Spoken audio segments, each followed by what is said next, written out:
Guys. What's going on? Keyshawn, what's up, dude? Always the first. What's up, man? Yeah, he said the body positivity movement was destroyed overnight. Yeah, facts. Yep. 16th, how you doing, man? He said, since when is there an easy fix to being fat? Guys, there isn't an easy fix to being fat. There isn't. You know? We'll get into that, right? Black Superman, what's up, my friend? Rajai, how you doing? It's good to see you. It's good to see you, my friend, as usual. Let's see.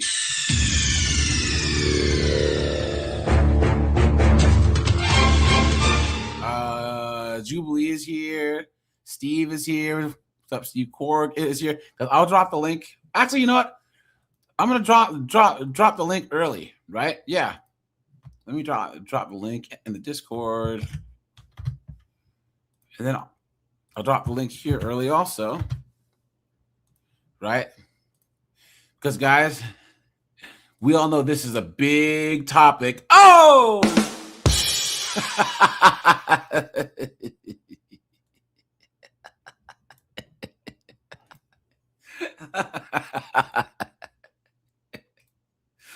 We all know that this is part of a larger conversation. Oh!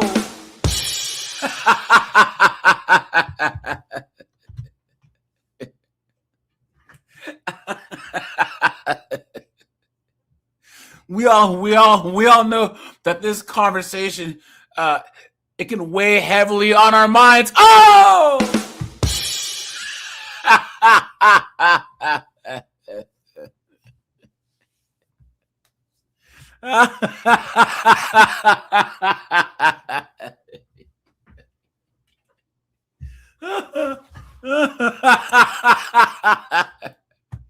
Steve said, it's big news. Oh!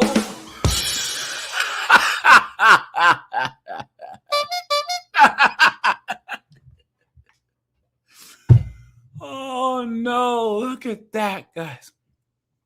Look at that. Guys, here you go. Let's break some news quick. Or actually start with some news, right? Here we go. Now, guys, here we go. Let's break some news, guys. Here we go.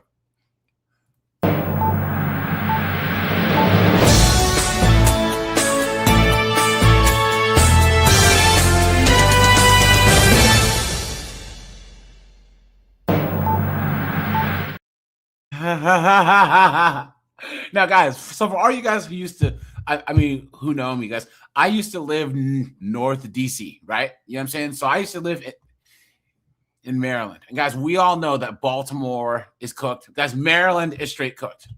You know what I'm saying? Just absolutely cooked. Nugs and Glocktavias running around, high taxes, crazy housing prices. Their schools are all cooked, right? So people say that Maryland's the South, but it isn't really the South. You know what I'm saying? It's actually pretty woke. It is because there's so many people so close to DC that population outweighs the rest of Maryland that's conservative, right?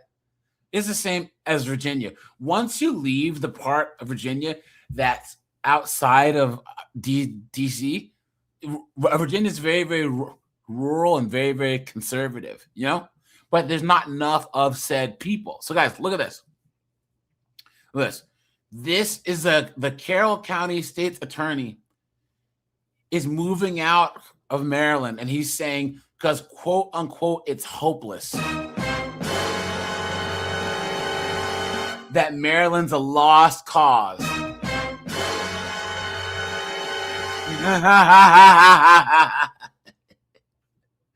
Cooked.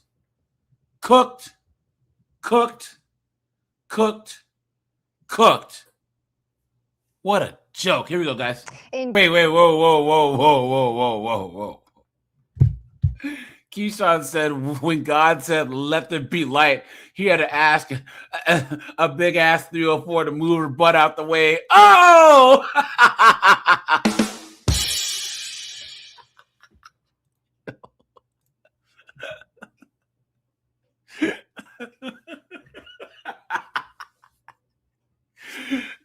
That's hilarious. And guys, yeah. This shit gonna. That's why I left, guys. Hey, guys, please understand, guys. The best part about America is you can move to a place whose political beliefs and cultural beliefs align with your own. Because I moved south, right? I love it here. You know? So cooked. Colin, when are you leaving Washington State, bro? Dead ass. Oh, well, there's a couple of things that have happened recently, but I'm giving myself a 2-year time frame. If something bad happens, maybe 3, but I'm thinking like 2 years. Where would you go? So far, I'm leaning towards northern Idaho, actually. If I was you, I would do, Idaho, because the Montana's full of a bunch of dipshits from California. Yeah, exactly. Yeah. But they don't want to go to Idaho yet. And then I would even say North Carolina is good. South Carolina is good. I mean, that might be a little far for you. South Carolina is good. Missouri. I can't really do the South because I don't do heat very well. Oh, really? Yeah, no, I don't know what it is, but you're tougher than I am, because I hate the cold. So, yeah. See, I like the cold. See, I'm weird like that. So I would even look at like rural Wisconsin. They barely have any taxes and stuff there. Your Minnesota's cooked, but I know that there's a lot of manufacturing and businesses out there because there's pretty cheap taxes. And then where else? The thing is that the United States is wide open if you just want to not pay a lot of taxes and be left the hell alone. Yeah. Even somewhere like Wyoming, you know what I'm saying? Shit. Yeah, you just got you see Colin riding his horse across his property, you know what I'm saying? Looking like Red Dead Redemption. Hey, I'd do it. I really would, you know? Guys are toward I just hate the cold. But if you don't mind the cold, some of the best states to actually not pay a lot of taxes: North Dakota, South Dakota, Wyoming. You know what I'm saying? Yeah. Utah. You know, you're just chilling. So yeah. The only reason I wouldn't go to Alaska is because Alaska's cost of living is so. No, you don't want to go to Alaska. And then, hey, I know that you don't date chicks, but there's too many dudes compared to women there. No. I mean, they'll actually pay you to move to Alaska. There's programs where they will pay you to live there. You can get a stipend from the state to actually live in Alaska, but I just couldn't live there. There's no way. I would say I would rather move back to California than live in Alaska. That's saying a lot. There's just no way. It's too remote. It's too far. It's too cold. It's just no way. But yeah, man, you can pretty much go anywhere with your tolerance of the cold and then the money you have. So, man, I would look at like North Dakota, South Dakota, northern Idaho, because southern Idaho has some Californians there, you know. But maybe parts of Montana, Utah, you know, has some nice places there, you know. Yeah. So, well, hey, man, look, I know it's 2 or 3 years from now, but hey, wish you well, man. And I'm glad you're getting the hell out of Washington State, because it's just cooked. Here, if Starbucks is gonna leave, Colin, you gotta leave too. Right, it's gotten so bad. Even Starbucks is leaving. Like, if that doesn't say something, you know, I mean, good Lord Christ. I'm gonna move down to Florida and wear nothing but Hawaiian shirts, man. Sent this, Colin.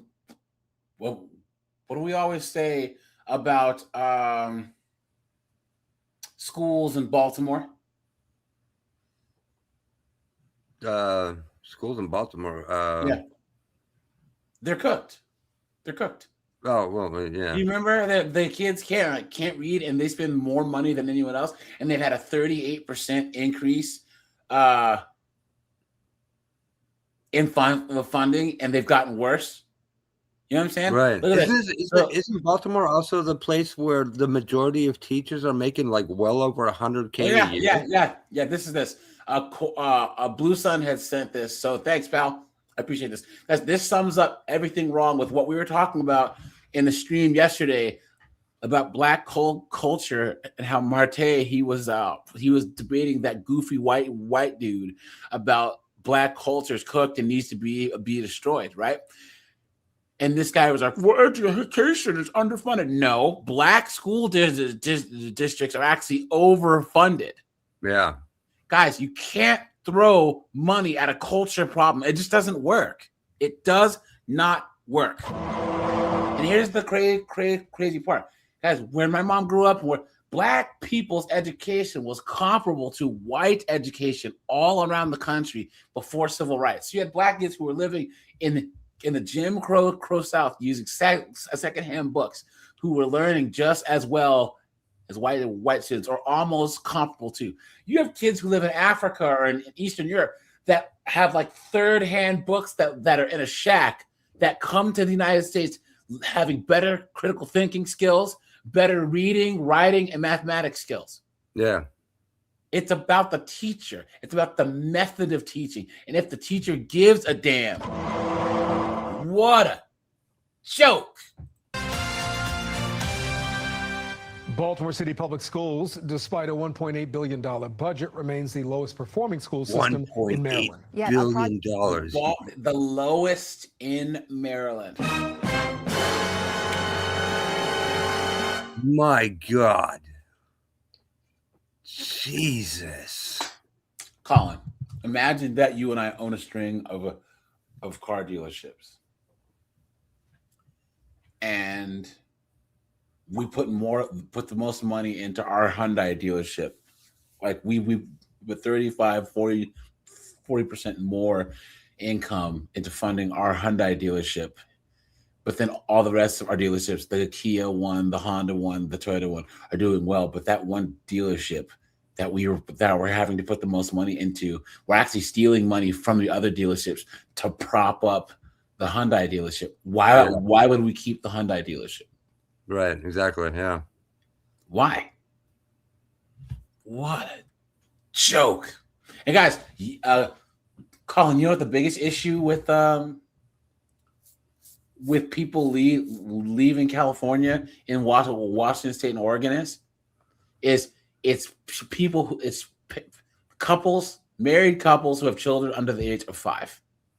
That's the number one demographic of people that are leaving these states. Yeah. That's a bad thing, because they're the ones who actually pay the most taxes and contribute the most to the economy. You know what I'm saying? Right. Yeah. Two incomes, you have children, so they're spending the most on services for themselves, and services and products for themselves and their children. So they're leaving these blue states and going to red states, A, for the cost of living, and B, because it's starting to actually show that these red states have better schools. Yeah, yeah. You know, and aren't teaching about LDHD TV crap, you know? So Project Baltimore investigation found many city schools in hey guys, I want to say thanks to all you guys. We had a lot of new people yesterday. We did like a 4.5-hour stream with Marte, because we had a lot of new people who were completely new to the channel. I want to say thanks to all you guys for being so welcoming to new people, you know? I don't think that I've ever had an issue, you know, with someone new coming over here, you know, unless they were making an issue. But yeah, we had new people on the panel, we had new people in the chat, you know. And guys, once again, we're always welcoming here. You know, we're always tolerant. But I want to reiterate, guys, all you guys that are mods, there's a reason why you are mods. And as the channel gets bigger, right? You know, I trust you guys to do what you have to do, right? If you guys feel like someone needs to be booted or someone needs to be banned, guys, just do it, right? And I'll back you up every time. There is no, you know, someone can't just email me and be like, hey, what's with you? You just Steve kicked me out. No, if Steve kicks someone out, or Red Door or anyone else, or Secret, if they kick you out, there's a reason why. You know what I'm saying? So yeah, I'm about halfway through watching the replay of yesterday's stream, and Marte, dude, he is solid, dude. You gotta do more work with him, and you gotta get his channel's growing. His channel's growing. Yeah, Guys, he knows Andrew Wilson. So like him and Andrew Wilson have debated together before. Marte and I talk a lot offline. He's a cool dude. He really is.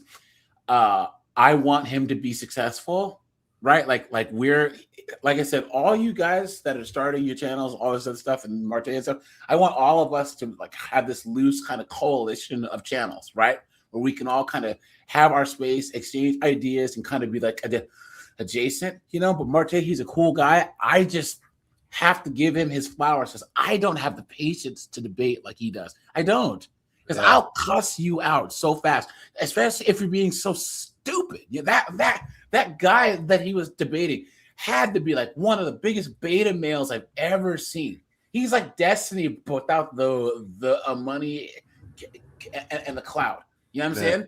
You know what I mean? Yeah, I just the dude is clearly saying stuff that he doesn't believe. Yeah. Clearly. I'll just cuss you out, So yeah, for Marte, you need to get that Samuel Jackson soundbite of man, you smart motherfucker. Look at the big brain on Brett. Yeah. But Marte, he was destroying him. He's complete. Marte, in the 50 minutes of that debate that we managed to get through because that idiot, he was filibustering, that debate could have been an hour, but that idiot, he was filibustering. Marte checkmated him 5 times. We've kind of, and this is not me, and this is me being unbiased. There was not the first time, but the second time that Marte checked him, I would have said, "Hey, you got me, bro. You got me." Because this guy says black culture shouldn't be destroyed, but then admitted that black culture has been destroyed multiple times in the past. So Marte is like, well, then why are we having this conversation then? If it's been destroyed and it's still here, and what's the harm? Like, what are you talking? You're saying that it's been destroyed already. So what's the big deal? He had no answer. He had no answer. And then when they talked about the whole delineation thing, where he was saying he didn't get the difference between black Americans and then black immigrants. Checkmate there. The guy was just getting cooked. And you could tell in his body language, he knew he was cooked. You know what I mean? So here he is trying to, pull up ChatGPT and try to get answers and use these big, stupid words to be like, do you know about, black disestablishmentarianism of the Marxist communism? It's like, what are you talking about?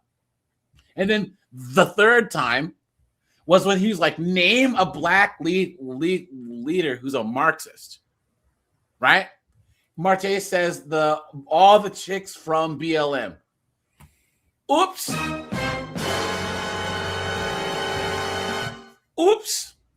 Well, where does it say that they're Marxists? He says, well, he should have said that it was on their website, because it is. But he said because they say they are, and they say specifically that they adhere to Marxist ideals. He goes, but does that make them Marxist? And the look on Marte's face, he was completely dumbfounded. He's like, are you serious, bro? Like I said, guys, I don't have that patience. If I was younger, I used to debate people on religion, politics, because now I just don't have the patience for it, right? If it was here, I would rather debate one of you guys on one of the topics that we disagree on, because I know that you guys will at least come in good faith. You know what I'm saying? Because sorry, I'll crash out on you. I admit freely. I cuss and kick. Cuss you out and kick you out. That's my go-to move, dude. I'll cuss you out because I will not have someone come on my panel here, disrespect my panel members and disrespect my chat. I will not. I refuse. Especially if they're just on a clip farm. You know what I'm saying? So, Snowboard, hey, what's up, dude?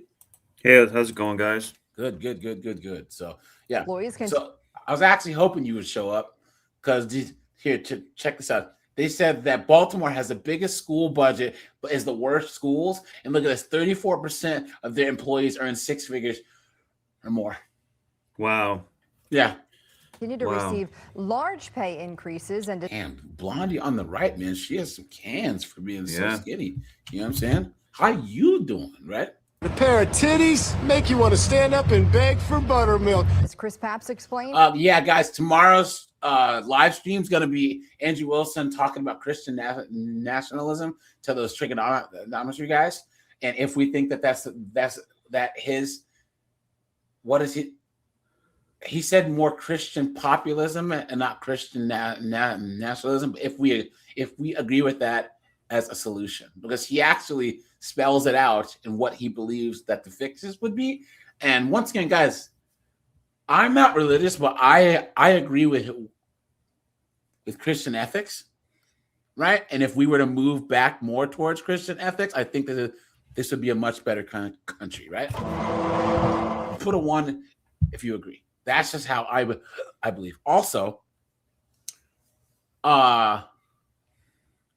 nationalism somehow has become this horrible word, right? Especially after World War II, right? Because nationalism is a good thing. You should love being an American.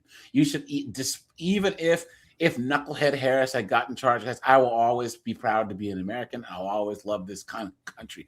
Because I have friends of mine that are Eritreans and other or Venezuelans where their government sucks, has been some communist dictatorship forever, but at least they're proud to be of that country. You know what I'm saying? You can love your country and not like your government. I would actually say that's most of us, right? See, right, Colin and snowboard. You know what I'm saying? We love America, but the government, yeah. That's just the way it works, you know? Some residents are tired of it. Tell me about you. Oh, gosh, what about You're me? from Baltimore? I'm from Baltimore, born and raised in Baltimore. Evie Harris is a Baltimore City Public Schools graduate. And We now can Banvapodo. an Army veteran. Again, the importance of local issues. And a co-host of the YouTube talk show. Oh, wait. I take that. No. I take that back. I like all of these women because they're conservative AF and they don't give a damn. They trash all the wokey wokes. Guys, subscribe to these chicks' channel. I know. I said follow B-dubs. Okay, guys, these chicks are all based. All of them. They do media stuff, guys. They're based and they go off on these wokey wokes. This is the one B-dub channel that I would actually, I know, guys, I haven't been replaced by a pod person, okay? I'm actually recommending B-dubs to you guys, okay? I know, because this is the one time that I would say that you need to follow these chicks because their content is really, really, really, really good. Really good. I recommend. Poppin' politics. They have a AJ seal of approval, so.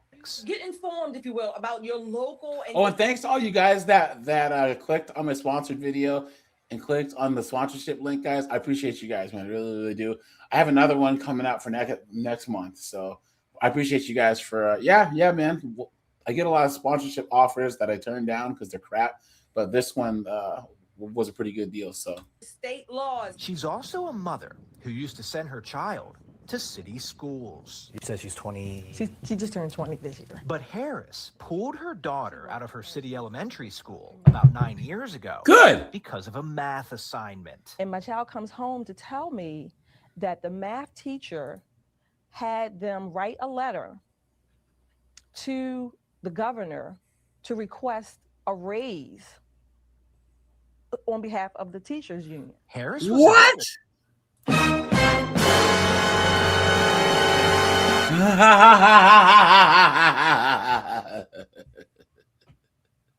Get the fuck out of here. That's the most ridiculous thing I've ever heard in my entire.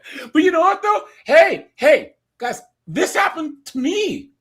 So when I was in middle school, we were told to write a letter to our parents because they have the levy funds for the teachers' salaries. Yeah. We were supposed to write a letter and show it to our parents to encourage them to vote for the levy. I remember that because we did a story that involved a levy. I was like, I know that term, and I googled it. And I was like, wait a minute, I remember a levy for our teachers in Washington State. So yeah, You had my child write a letter to give you a raise on your behalf. This was a math class. This wasn't even an English class. At that moment, Harris said, she enrolled her child in private school. Good. Because she felt the district was more concerned about funding. Guys, your children are always better off in private school, a charter school. As even if you have to take on a second job, whatever, guys, private school is the way to go, dude. Because these public schools are absolutely demonic, you know? And learning. And the latest numbers coming out of city schools, she believes, further support that. Our system, particularly in Baltimore City in this case, is failing our children. So why do you still live there? That's the thing, guys. Voting with your feet is the best thing to do, guys. Put a 1 if you agree. Nick Nack says, yep, he likes them too. They're base. Yeah, facts, guys. Yes, base me does. I know, guys, the devil's wearing long johns. You know what I'm saying? Unicorns do exist. Thanks for the $5, man. Seriously. Garlic croutons, dude. And they are being rewarded for it. This is the just released Baltimore City Schools employee salary database. Analyzed. Snowboard's losing. He's losing. Yeah, He's this losing sucks, his shit man. over Yeah. there. Yeah. Well, look at what you pay for, and you get nothing good from it. Oh man, you guys know what like really just makes me smile, you know? Oh, hey, Snowboard, Colin, Clayton, we need to turn into Canada because Canada's so much better. They have socialized medicine.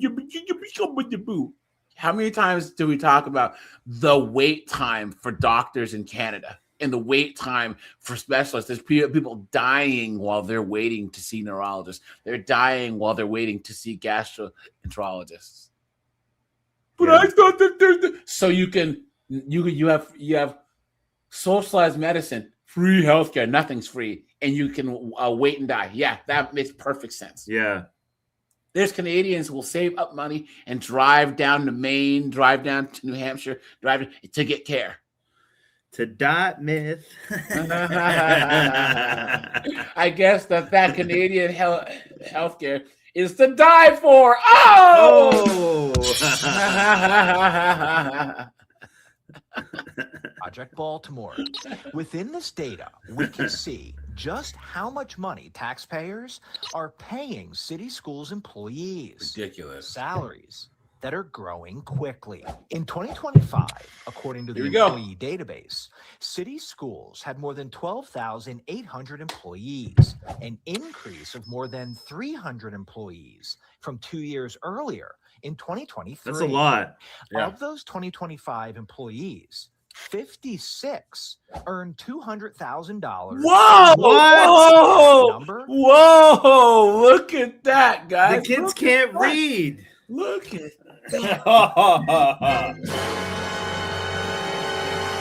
Look at that. More than kids can't even doubled from read. 2 years prior, when 23 school employees earned at least $200,000. To put that amount. Now, guys, here's the thing: bureaucracy, nepotism, all this other stuff. It's a double-edged sword because you'd be doing backflips if you were one of these people. You know what I'm saying? Like, you know what I'm saying? If you were one of those who was getting paid $200,000 to work for a school district, I mean, come on, man. I'd be like, yeah, let's go. Money into perspective, the governor of Maryland earns $192,000. What? This database also shows us that there are now nearly 500 city schools What? employees who earn at least $150,000 a year. That number has nearly tripled since 2023, when 172 Look at that. Bullshit. Look at that. employees earn that amount of money. But the biggest jump came from employees earning $100,000 or more Here we go. a year. In 2025, Wow. 2,400. That is absolutely absurd. Look at that, guys. What a joke. City Schools employees earned $100,000 or more. No wonder these kids go spray up a school. Oh! Black Superman. They call themselves Pop and Politics is their YouTube channel. Earned six-figure salaries. 34%, up from 19% wow. just 2 years ago. Just hearing those raw numbers. Now the problem is, guys, anger would capture the feelings that it stirs in me. School salaries are increasing as City Schools continues to be the lowest performing school system in Maryland. Isn't that nuts? According to the Maryland State Department of Education, Baltimore City has the state's lowest graduation rate, lowest attendance rate, lowest average SAT score, and lowest rate of English proficiency. Damn. At the same time, City Schools has Maryland's highest dropout rate. Look at that. And the highest rate of chronic absenteeism. I find that so indefensible. I find that so condescending to taxpayers. So the students fail downward, of course, fail out of the system, while the administrators and the teachers fail up. In a statement, City Schools explained that the district has shown academic progress. Please. You've been had. You've been took. You've been hoodwinked. Bamboozled. Led astray. Run amok. What a joke.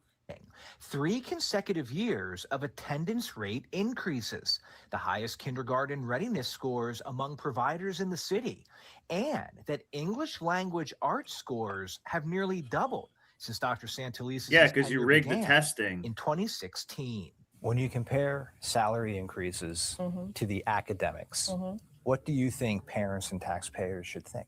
Corruption. They're not being taught, again, the basics. I've talked to young people who are not able to speak in complete sentences. Yeah. I see young people who can't add. What kind of life are they going to lead? They are most likely, they're going to drugs or crime in general. As we mentioned, there are now nearly 13,000 people who are employed. I thought this said grapist. Did you guys just? But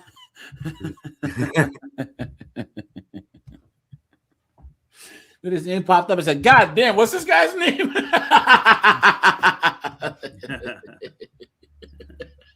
His name is Mickey. Oh!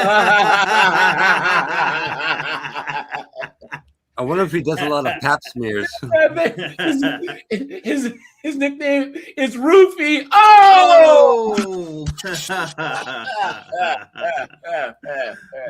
I mean, guys, when it popped up, right? That's the word you saw. You're like, by Baltimore City Public Schools. Fox 45 is currently going through the employee salary database. Mo Rebuttal, what's going on, my friend?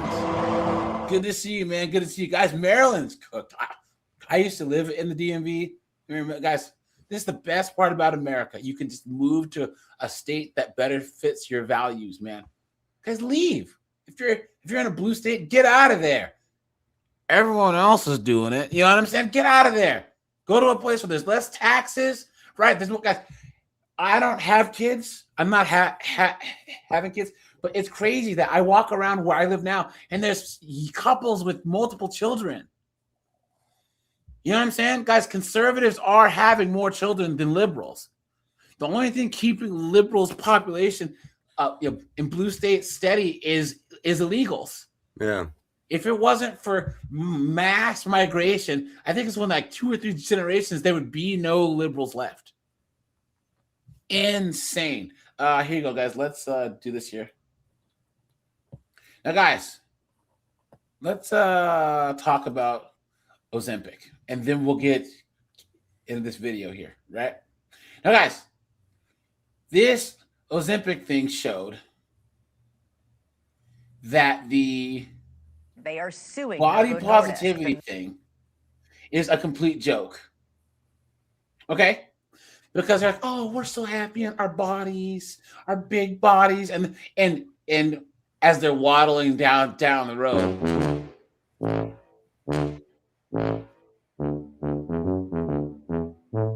Right?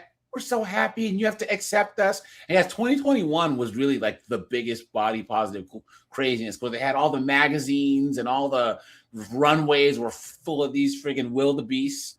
You know what I'm saying? But guys, that's over. Your Old Navy,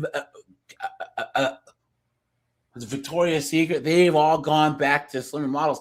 Guys, do you guys know like what the number one issue with trying to be body positive as a clothing manufacturer is? A Snowboard, do you know? Can you say that again? Okay. So do you know why the body positive movement was actually costing like Old Navy and the Gap so much money? Because you need the same materials like a parachute for these pigs. No. The average American woman is a medium or a large. Those. So if I they had to change the sizes to like lie to them. No. Close. Yeah. See, I make them feel better. Listen, I knew that you would list the ones that you would think because this is logical. This is what I thought, right? So good. You listed the two that make the most sense, but there's one that you're missing. Let's just say you have 20 sizes. I mean, you have 20 clothes on the rack. Mm-hmm. If the majority of people are medium or large, then you would want the majority of that 20% to be medium and large, right? Correct? Yeah. Okay. So let's just say the small is now like a kid size. No, the small, there would only be like 2 smalls and then like 2 or 3 double extra larges. Okay. Mm-hmm. Because there's less of said people. Most people are medium or large. Okay. Mm-hmm. So that would mean, let's just say 14 out of those 20 are medium and large. Okay. Mm-hmm. And then those every 2 weeks you have to restock that medium and large because that's the average person's sizes. The majority of your customer base buy those 2 sizes. So every now and then an extra large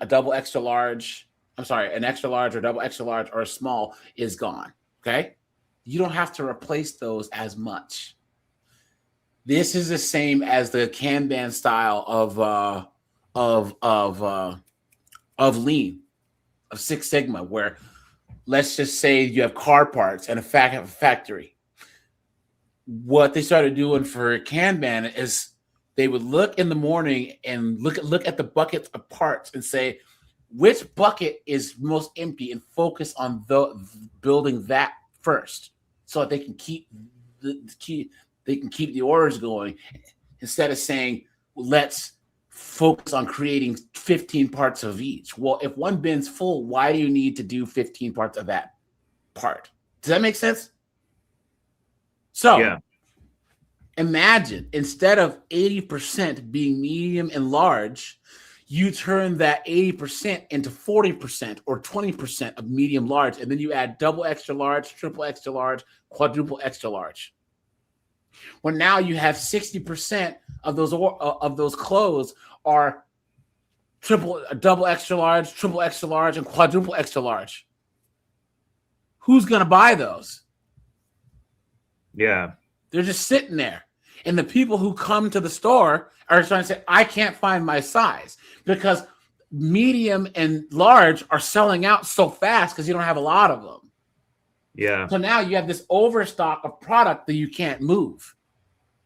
And that's why people stopped shopping at Old Navy, when they were asked, women said, "I cannot find my size." This would be like having a Corvette and trying to say, "Oh, well, what's a part that brake pads, right? Because brake pads you need to change faster than anything else." Imagine instead of focusing on brake pads, you focus on drive shafts. It's like, well, I don't need a drive shaft. I need brake pads. Oh, but we have drive shafts. Like, no, I need brake pads. So all these double extra large and triple extra large and quadruple extra larges and even extra smalls were just sitting there. And Old Navy got cooked. They almost had to claim bankruptcy. But all of it was to try and prove to the body positivity crowd that they were looking out for them. So they basically ignored their real customers. You guys, isn't that indicative of everything woke, right, guys? Disney, video games that gets woke. They ignore the mainstream group of customers to try and cater to a group of dunderheads who don't show up, or who don't matter, or who don't spend money, or who will not make them the most of their money. Correct?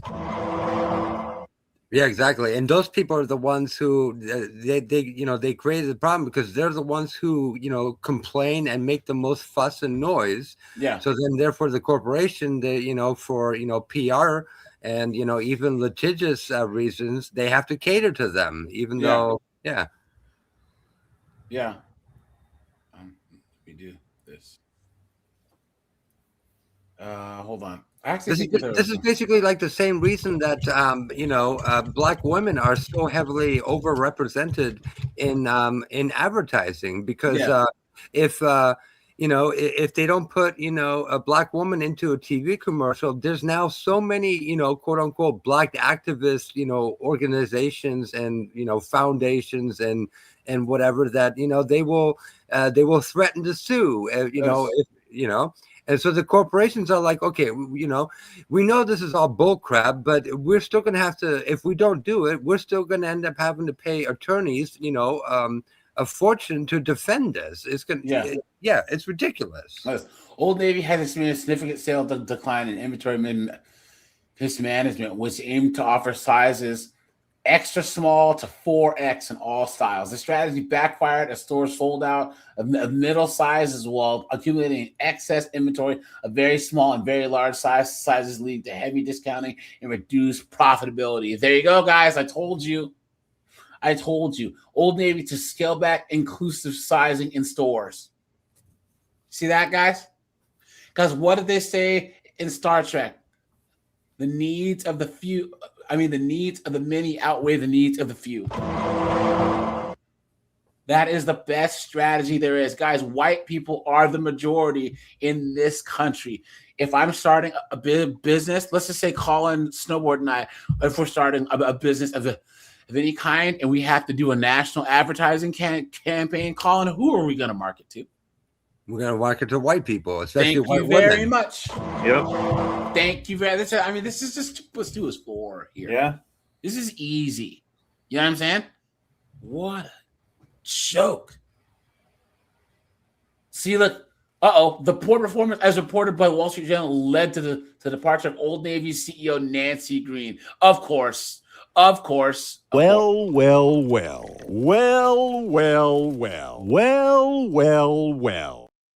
Some goofy Harvard-educated moron, some broad, right?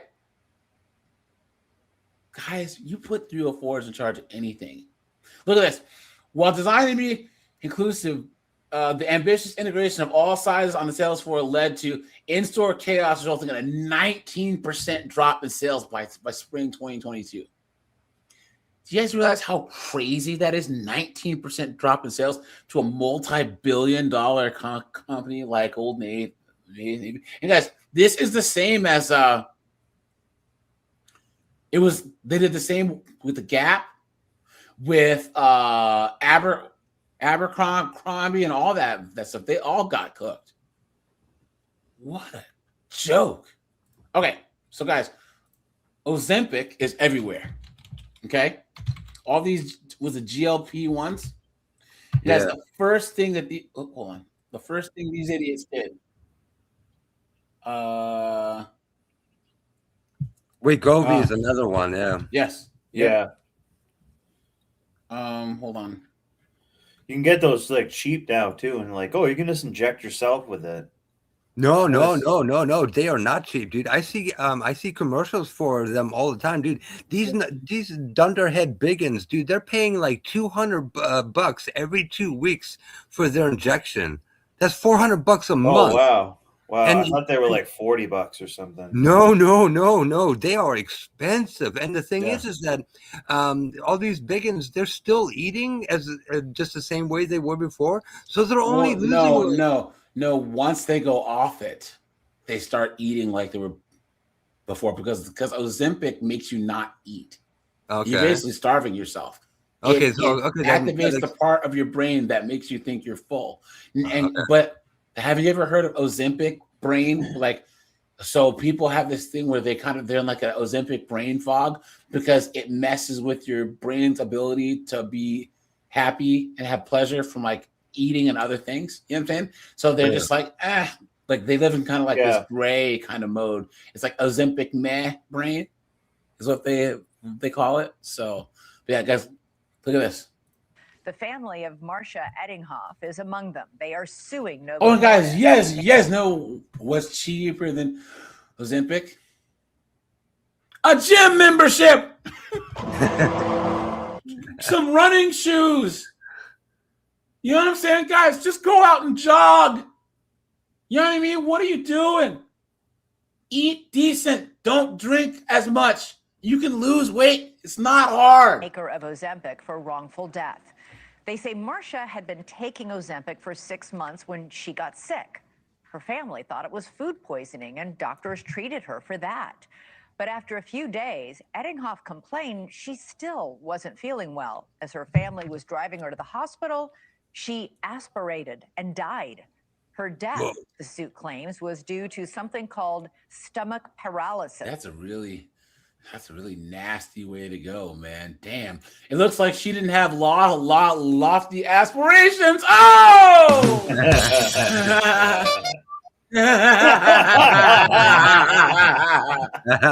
Once again, guys, I dropped this. I dropped the link earlier for anyone to come up because, guys, we all know that this is a large topic. Oh, it's a heavy topic. Oh, it's a lot to swallow. It can weigh heavy on your brain. Oh. They've been taking Ozempic for years. Oh. It's a condition where food passes through the stomach and then stays there, sitting there much, much longer than it should. This is quite the story, guys. I hope you can stomach it. Oh! It's a lot to chew on. It's a lot to chew on.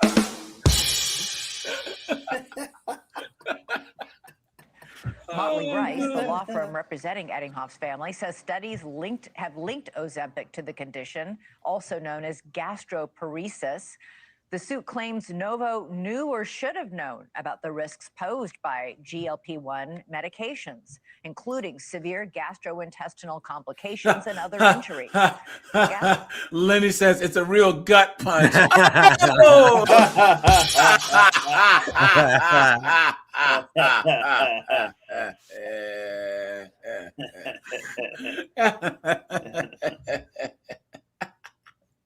Gastrointestinal reactions and digestion issues are listed as potential side effects of Ozempic, but gastroparesis is not, according to the lawsuit.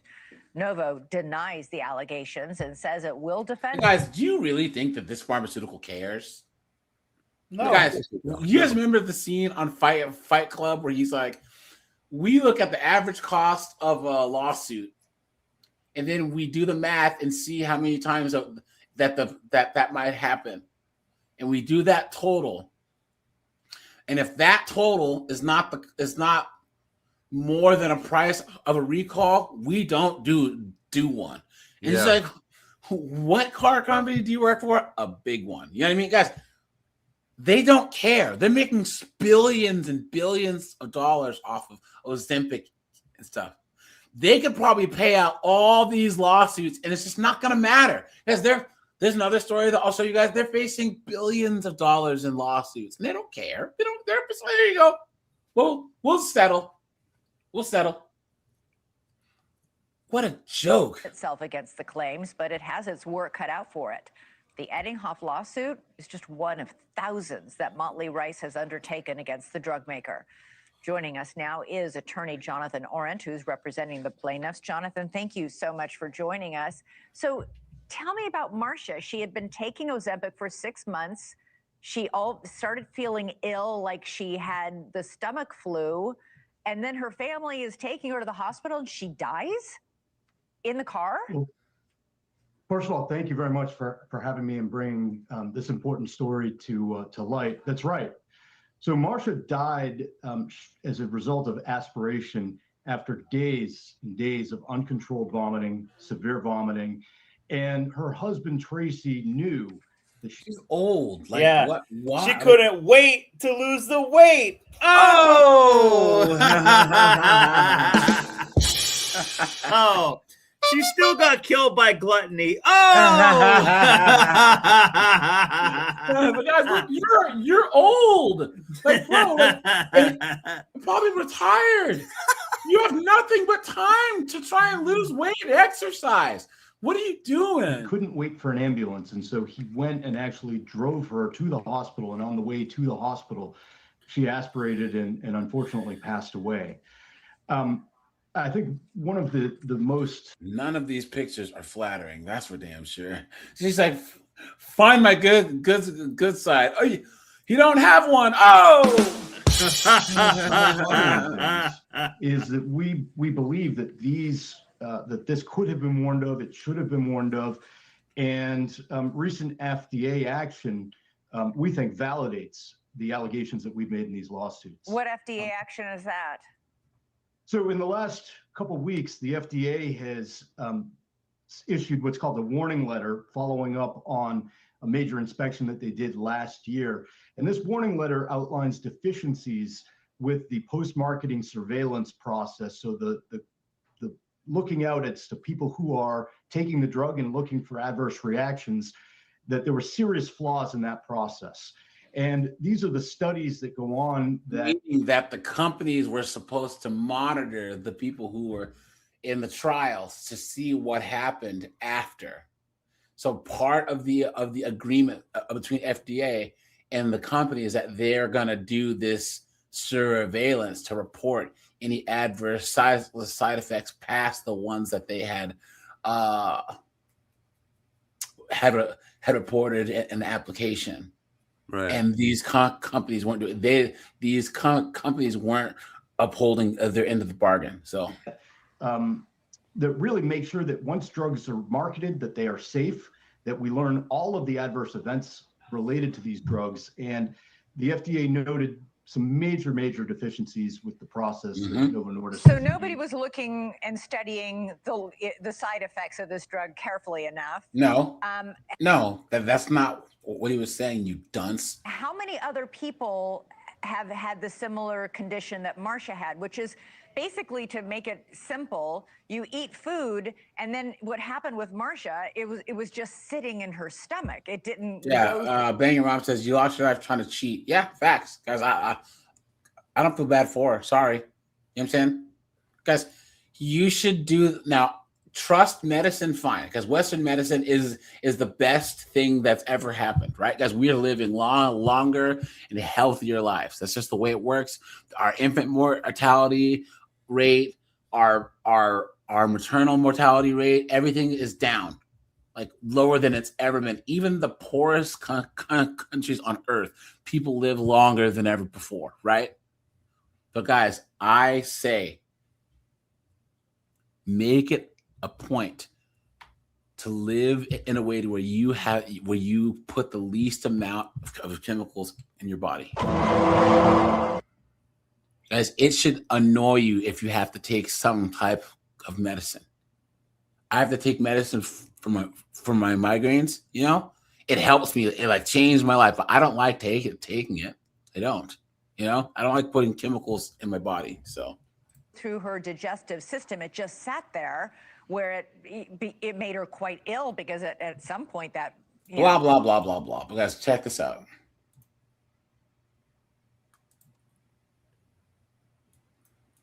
Ozempic has exploded in popularity. As guys, do you see now why companies rush to get FDA approval? Because once you're the first, you get branded, guys. There's other things like Wegovy and other things, but Ozempic came out first, right? So Ozempic is to GLP-1s what PlayStation is to video games now. When people talk about video games, they say playing PlayStation. It used to be playing Nintendo, but Nintendo dropped the ball. You know what I'm saying? But once you are branded, everyone thinks about Ozempic. Yeah. So diabetes and a weight loss drug. Hit the like button, guys. I'd appreciate that. Now it's at the center of a legal blowback kind of situation. More than 1,800 lawsuits have been filed over adverse side effects, with the liability estimated at more than $2 billion. Our legal expert, Whitney Traylor, is here to break. Can I just say something real quick? Of course. It's so are you surprised that the miracle drug that saved you all this time and everything wasn't healthy? You know what I mean? Like, we're gonna find out that this is gonna be not good for you, because it's like cheating. It's cheating something. Yes. And then the body loses something. This whole thing and the video of that we're going to watch after this shows that, especially women, they just cap. They cap about being positive about their bodies. They cap about not wanting to get married and have children, because the moment that the opportunity comes to actually do something in a way that they don't have to risk or take or work at it, they're going to do it. This whole women's empowerment move, it's all cap. It's all cope. And with the weight and the body positivity thing, guys, put a 1 if you agree. Had to be the biggest bunch of cope that I've ever seen. There was this big girl who was like, watch how I tell my doctor not to weigh me when I go into the doctor's office. Like, are you serious? So you don't let your doctor weigh you?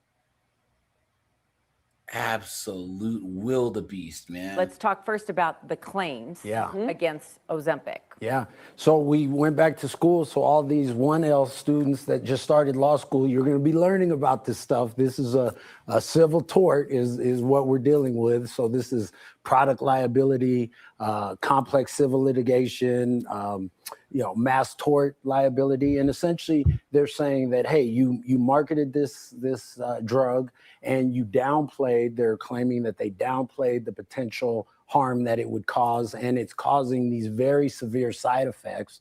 And so people are now bringing these lawsuits. There's a bunch of, if you go online, you'll see a bunch of law firms just highlighting this case in particular. And actually it was over 1,800, but as of this morning, I think it's 2,100. So there's been another 300 cases just in the last week. So it's growing rapidly. How are the damages decided? Is it individually based? Do they look at the Dang, this she's got a she's got kind of Ozempic face. Bro, nah, this chick right here. Ooh, because she's one of those mean. control freak chicks. Yeah. Oh no, dude. Yeah. Man, oh man, oh man. This this chick's one of those golden showers.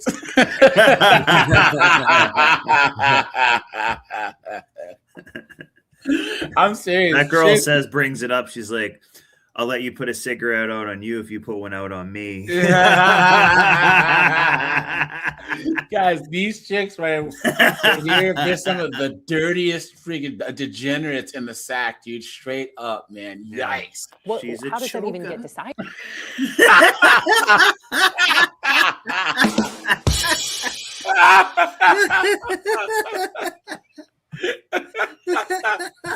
Oh no. Yeah, well, that's why we have a jury system. And so the jury actually looks at that and they will decide a number of different factors. So, there's a number of terrible side effects. Some people are going blind. They're having intestinal issues. Their digestive issues. Oh, yeah, and Vincent said, yeah, guys, that low carb changes. Yeah, guys, cut your carbs. That's the easiest. Yes, I would say cutting your carbs or intermittent fasting. Guys, I fast until 6 p.m. every day. I don't eat all day until 6. And this all started because when I work out, I can't have anything in my stomach. I just can't. If I have anything in my stomach, but so intermittent fat, controlling when I eat, to me is easier than what I eat. Guys, cut your carbs. That's the easiest way to be able to eat as much as you do now and cut the carbs down. You know what I'm saying? I mean, and cut your calories down. Eat anything that's protein. Ideally, guys, you want to try and do both. Do fasting and then low carb. You guys will drop weight real fast. Yeah. and drink a lot of water throughout the day. So just some really severe type of issues, and the jury will come back and decide and say, hey, we think this is what it's worth. And so you have to calculate both the physical damage, the emotional. Here's the thing, guys. I think that the longest that I fasted was about 7 days. Just water, just to see if I could do it. Guys, if you fast, right? Because there are times where I'll do like a 24-hour fast or whatever. Guys, it makes you feel so much better. Like you're more alert, you sleep better, even just intermittent fasting. But if you have like a physical job and you do your job fasted, and you get used to it, it actually makes you like feel so much better. You're more alert. You know what I mean? It's very strange. Like back when I used to lift really, really heavy, when I was fasted, I could always hit my PRs. So the stress, the loss of consortium. Then if people can't go to work, they're lost wages. If they can't, blah blah blah. You guys see that people are getting cooked because of Ozempic. This is CNN. They have a thing, but hold on. Yeah. So guys, let's do this. Let's go to this video here, right? Guys, hit the like button, please. I'd appreciate that. Writer. Here we go. Fair use, YouTube. Fair use.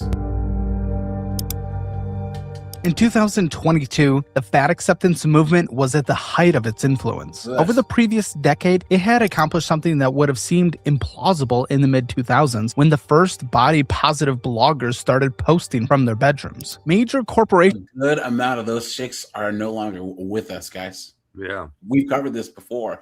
They're dropping like flies. Because if you do see someone who's overweight and they're relatively healthy, oftentimes it's youth that's keeping them healthy. Yeah, like if you're 25 and you're like 340 pounds and your insulin's not off and your heart, it's because you're young. But once you start hitting 32, 33, you're cooked. Were running national ad campaigns. Yeah, there was one here just a few months ago that she croaked because of complete heart failure. She was like 38 years old, and I was watching one video where somebody commented like, this is something you typically see with somebody who's like in their 70s or even 80s, not at 38. Yeah, but even in the most basic sense of the word, when someone loses, guys, put a 1 if you know someone who's lost a whole bunch of weight. They look like their own child. They look so much younger, you know what I'm saying? They look like their own child. It's crazy, Campaigns built entirely around the celebration of fat people, or larger bodies. Plus size, also known as fat, models were appearing on magazine covers that had this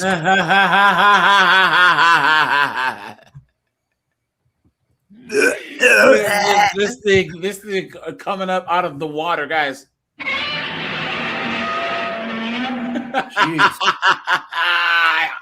I hope the residents of Tokyo are running. Good God. And guys, here's the thing about body positive models. Because I respect models, because here's the thing. Anything in order to get validation in some type of attention, you need to sacrifice. Okay? My brother's ex-girlfriend back in college, she was 5'10". She used to be like a model. I'm talking like a real one that was in Milan and Fashion Week. And she was 5'10". She was 118 pounds, 115 pounds. She would make a ham sandwich and she would cut it in half. She would eat half in the morning and then drink coffee, smoke cigarettes the whole day, and then eat the other half in the evening. So she sacrificed. I mean, it wasn't the healthiest way to live, but she had to sacrifice because all the other chicks were doing meth and doing coke. You know what I'm saying? Because she didn't want to do drugs. But that's what she had to do in order to be up there on that stage. What do these idiots have to do? They don't have to do anything. They're getting the recognition that other girls have to sacrifice to get. It's sad. Because what's sad is some of these big ones are actually decent looking chicks. If they were to lose, 1,148 pounds, they'd actually be attractive chicks. You know what I'm saying? Not these ones, eluded them for generations. The academic infrastructure supporting the movement had grown substantial enough that Fat Studies was now a peer-reviewed journal published by Taylor and Francis. The language the movement had invented, body positivity, diet culture, fat phobia, weight stigma, had gone from activist vocabulary to standard editorial terminology. You see why now no one respects academia, right, guys?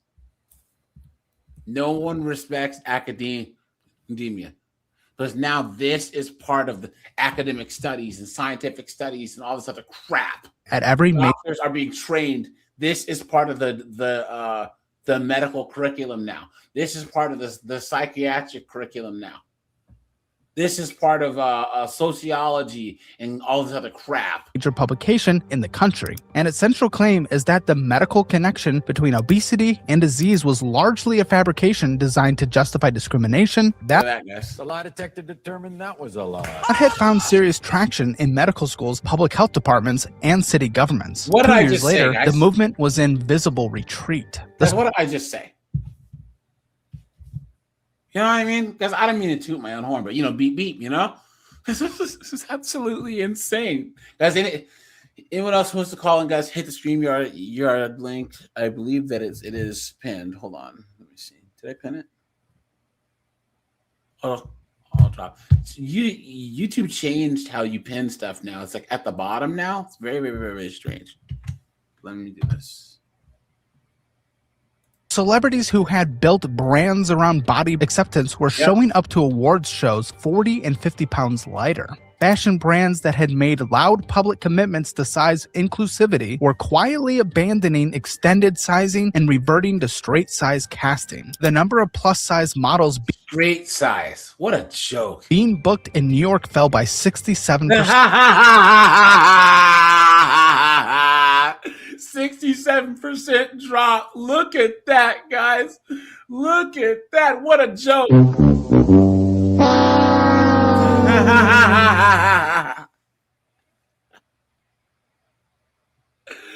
Hot and yes, there is still a Discord. Anyone who wants to join the Discord, guys, email me at ajrants@gmail.com. Remind me what your name is on YouTube, guys, and put a little blurb on why you're red pill, and I will send you the link. So in about 12 months. Listen, we used to have an open Discord, guys, but Snowboard and Colin can chime in. We started having trolls and spammers and all that other crap, and that's just not going to happen, right? We have fun in my Discord, and I'd rather, I know that the Discord probably has a way that you can click on a link and it'll alert me, but I don't know. So anyways, a drug had arrived that produced average weight loss of 14 to 22% in clinical trials. Yeah. Results that the movement had spent 50 years insisting were physiologically impossible for the vast majority of people, and millions of Americans were using it. By early 2026, 1 in 8 American adults had used a GLP-1 weight loss drug. 1 in 8. Look at that, guys. Even I didn't know that. 1 in 8. That's nuts.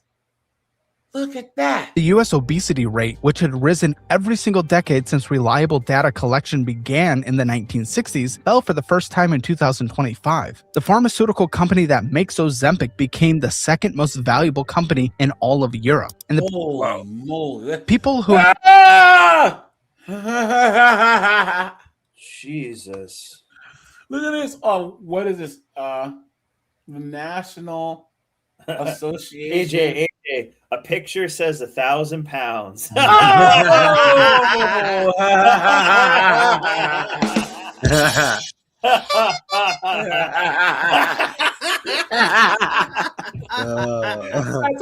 on. This is the North American Association of Fat. Let me see. NAFA. National Association to Advance Fat. What is this? The NAAFA, the National Organ. Hold on. What is this? Look at this. This is National probably a scam Association too. for Advancement of Fat Acceptance. Look at this. Bigger changes for bigger bodies on Southwest. When you fund fat, we all win. Fat bias in the news. Guys, do you see their shirts? Look at this. The million-pound march.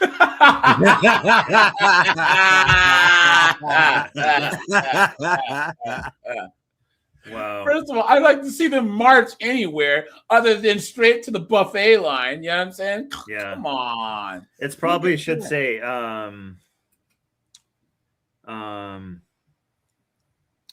was gonna say what's not MLM.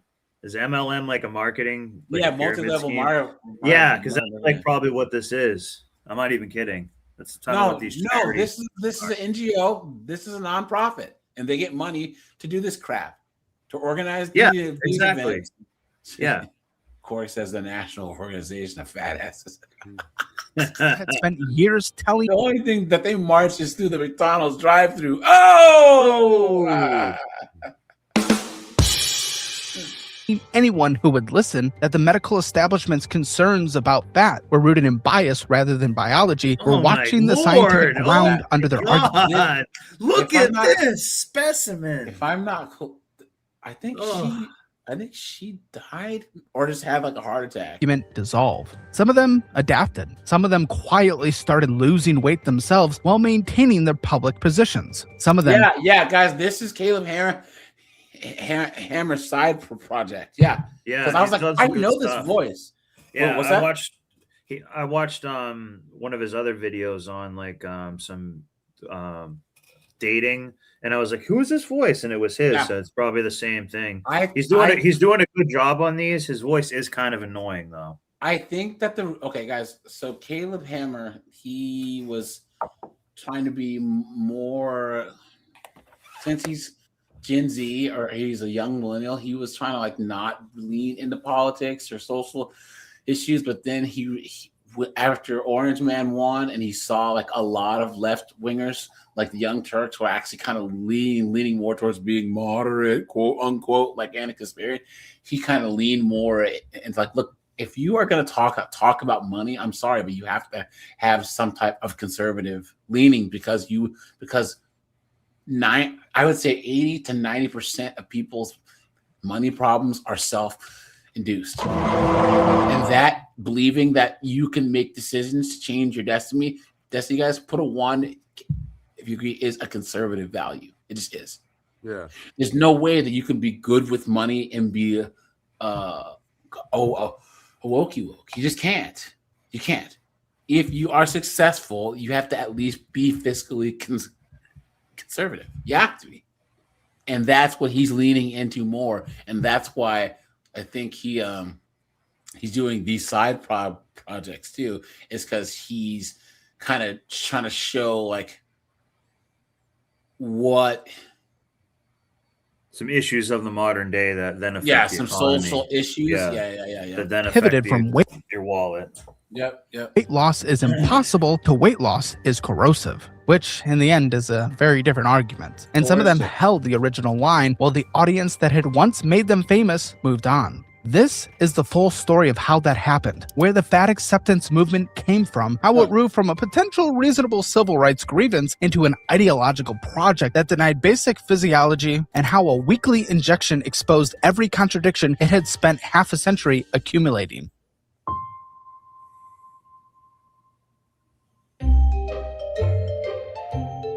The story begins in Central Park on June 4th, 1967. There you go, guys. Now here's the thing about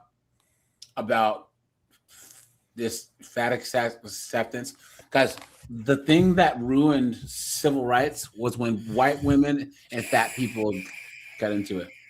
Civil rights was actually for, marginalized people, blacks, Hispanics, disabled. You know what I'm saying?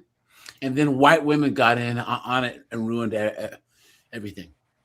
Okay, what civil rights was asking for from the Hispanic, Black, Asian perspective and disabled was not unreasonable. Look at the laws that were passed, right, in the early 60s. I don't disagree with any of that. But once you started adding Title IX, all this feminism stuff, right, that's the issue. So radio host named Steve Post organized a protest he called a fat-in. About 500 people gathered to burn diet books, burn photographs of the model Twiggy, and carry signs featuring a more generous proportioned Sophia Loren. The New York Times covered the event under the headline, "Curves have their day in the park," and then moved on. And most of the country barely noticed at all. But that same year, a writer named Lou Louderback published an article in the Saturday Evening Post called "More People Should Be Fat." Louderback was documenting something real. Fat people in America were being refused college admission, passed over for jobs, dismissed by doctors, and mocked in public spaces. His core argument was that good, but do you guys know why? Do you guys know why? Look at this. You guys remember that we watched this video? Hold on.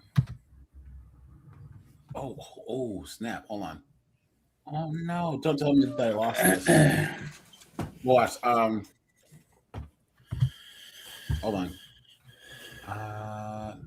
Hold on, JFK. Yeah, you guys remember that one video? Was it with JFK from back in the day? Hold on. Sorry. You guys remember this? President John F. Kennedy has a personal message for all of us on this important subject. I welcome this opportunity to speak to the people of America about a subject which I believe to be most important, and that is the subject of physical fitness. And I speak not only as President of the United States, but also as a parent of 2 children who I hope will grow up with those qualities of vigor and energy which we identify with the best of America. This should be a matter of concern to us all. A country is as strong really as its citizens. And I think that mental and physical health, mental and physical vigor go hand in hand. I hope that we will not find a day in the United States when all of us are spectators except for a few. Just like how it is now, right? Right, guys? Just like how it is now. Exactly what JFK predicted.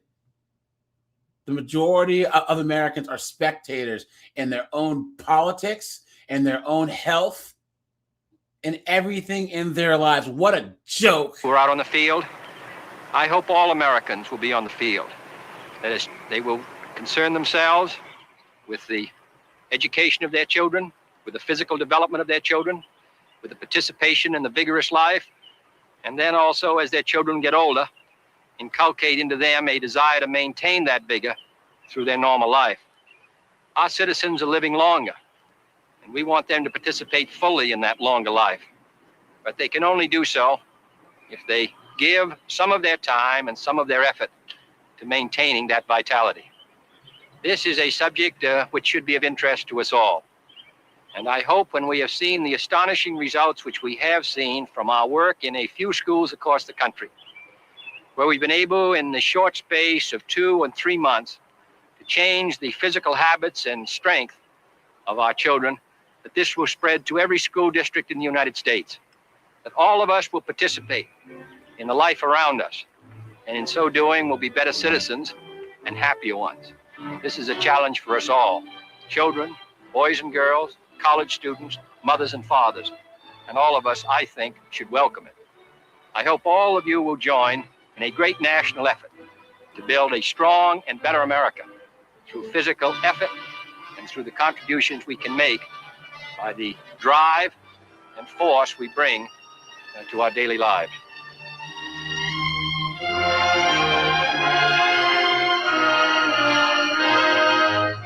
You guys notice something about the girls here?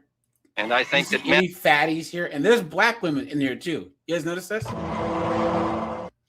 Isn't that nuts? Huh. Guys, what a joke.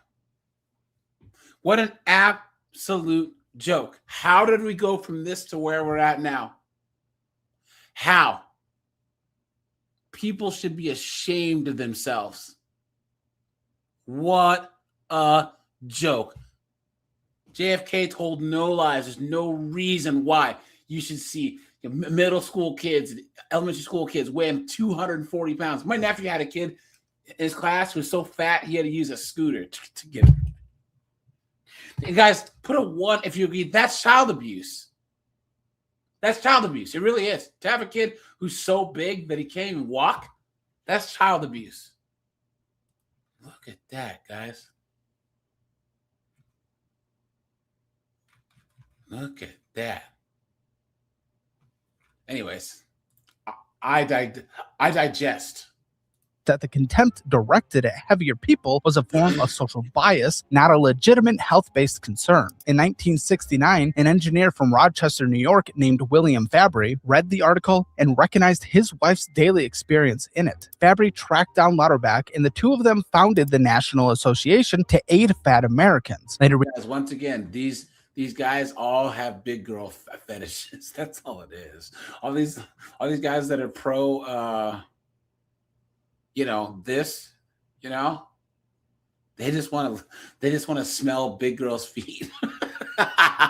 renamed to the National Association to Advance Fat Acceptance, or NAFA. Early NAFA was modest in its ambitions. Annual conferences, letter writing campaigns, social events, and community building for a population that had almost nowhere to find people who understood their experience. In those early days, the focus was on dignity and anti-discrimination, not on disputing the medical literature. And it's so funny because do you see how they're conflating immutable characteristics with things that you can change? Guys, I can't change being black.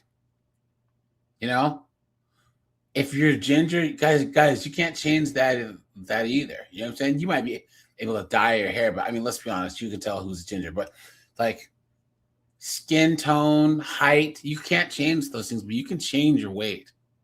But the radical wing arrived in 1972 when a NAFA chapter in Los Angeles, shocker, broke away from the national organization. Of course, LA, right? The splinter group, which called itself Fat Underground, felt that NAFA was too focused on finding accommodation within a society they believed needed to be dismantled rather than reformed. The Fat Underground coined the phrase that... See, of course, it was about the big girls, right? Of course. Everyone has to accept me, and the whole world has to conform to me instead of vice versa. Guys, the narcissistic, solipsistic hubris. What a joke. That would become the movement's foundational slogan for the next 50 years. A diet is a cure that doesn't work for a disease that doesn't exist. In November 1973, two members of the group, Judy Freespirit and a writer who went by the name Aldebaran, published the Fat Liberation Manifesto. It framed fat people's struggle as allied with the struggles of other oppressed groups against classism, racism, sexism, ageism, and... Is that not the most white woman thing that you've ever heard in your entire life? You know what I mean? Yeah. What a joke. Guys, hit the like button, please. Labeled the medical and diet industries as direct enemies of fat people. Any connection between body weight and health was categorized as ideological warfare, not science. All right, let's skip ahead, guys, because moved from fringe activism to fully embedded in mainstream media, corporate marketing, and university curricula. What changed the trajectory was not the mainstream absorption. The movement had navigated that reasonably well, but the escalation of the scientific claims. The original case for fat acceptance rested on... Guys, here's the thing. I don't feel bad about them not telling the truth. You know why I call in snowboard? You know why? I don't mind this. Because the problem's going to solve itself. Yeah. All these people are probably dead or sorry. You know what I'm saying? Like, hey. Yeah. You can say, guys, the truth is the truth, and reality reality. These idiots can try and say that this stuff that science isn't real. But guys, isn't it funny that these idiots will say that we have to look at the science when it comes to climate change, but then science about anatomy isn't real, about science about this or sex is not real. Isn't that crazy? On anti-discrimination. Don't mock fat people. Don't refuse them employment. Don't dismiss their medical concerns as soon as they sit down. But the escalated case rested on something much harder to defend. That obesity itself carries no meaningful health risk, and that anyone asserting otherwise is participating in a form of oppression. And that second argument was the one that made the movement vulnerable. In April 2019, a licensed social worker from West Philadelphia named Sonali Rashawar, who had built a following under the name the Fat Sex Therapist, delivered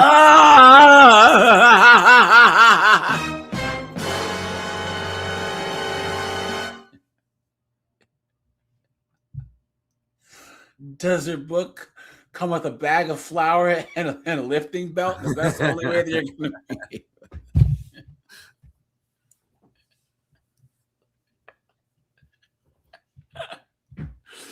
Guys, come on.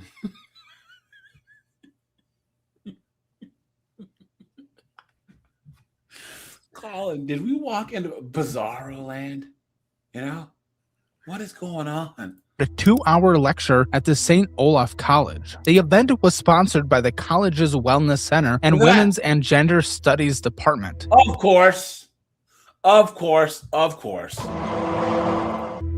In the lecture, Rashawar told the assembled students fat-phobic science is often actually eugenic science. Eugenic science is Nazi science. She argued that placing a child on a diet was morally equivalent. And she got bigger. That's not a man? Yikes. And to a child being sexually abused. She told the Philadelphia Inquirer that she enjoyed talking about undoing Western civilization because it was just so romantic. But what's funny is, guys, if you go outside the West, people are skinnier. Being this large is only in the West. You don't see people this big in Africa, in India, in Southeast Asia. What are you talking about?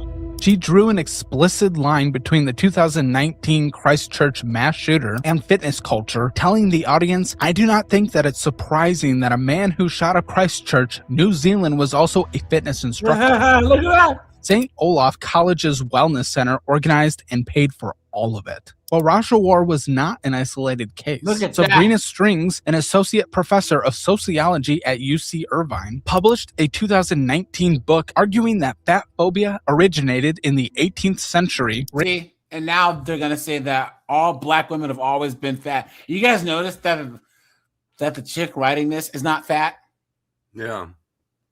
Isn't it funny how that works? Racial hierarchies rather than medical findings. The argument was an evidentiary gap, but within movement publications and social media, that gap is routinely ignored. Among the movement's more visible figures was Reagan Chastain, the creator of a blog named Dances with Fat, who built a following by claiming to be, in her own words, in the top 5% of the country in strength, stamina, flexibility, and all medical markers of health, while at a body weight classified as super obese. She holds a Guinness World Record for the heaviest woman to complete a marathon. And the marathon in question was the 2013 Seattle Marathon, which she completed in approximately 12 hours and 20 minutes, finishing last and roughly 4 hours behind a 77-year-old. Jesus. She did it in 12 hours, guys. I hate running, and I could do it faster. 12 hours? Good.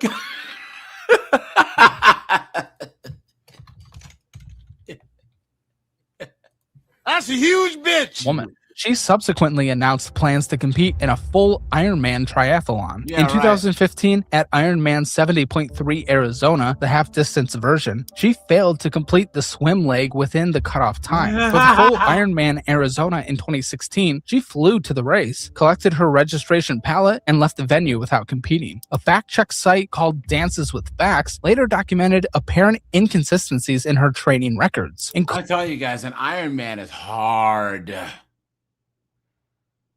Even completing an Ironman, you're cooked. Yeah. Clay, because we could walk a marathon faster than that. Including what appeared to be the same photographs used across different claimed workout sessions, and calculated her documented 5K personal record at roughly walking pace. On May 1st, 2021, Tess Holliday posted to Twitter that she was anorexic and in recovery. And there is a recognized clinical condition called atypical anorexia nervosa, in which patients display the characteristic thought patterns and behaviors of anorexia nervosa without low body weight, the psychological profile without the associated weight loss. Holliday claimed this diagnosis. The eating disorder treatment community's response ranged from cautious to deeply skeptical. Medical professionals working in eating disorder treatment raised questions about the clinical framing, and many picked the time that peak arrived, the drug that by late 2022, the fat acceptance movement occupied a position in American culture it had never held before. Its vocabulary was standard editorial practice. Its activists were hired by city and state public health departments as consultants. Fat studies courses were offered at universities. Can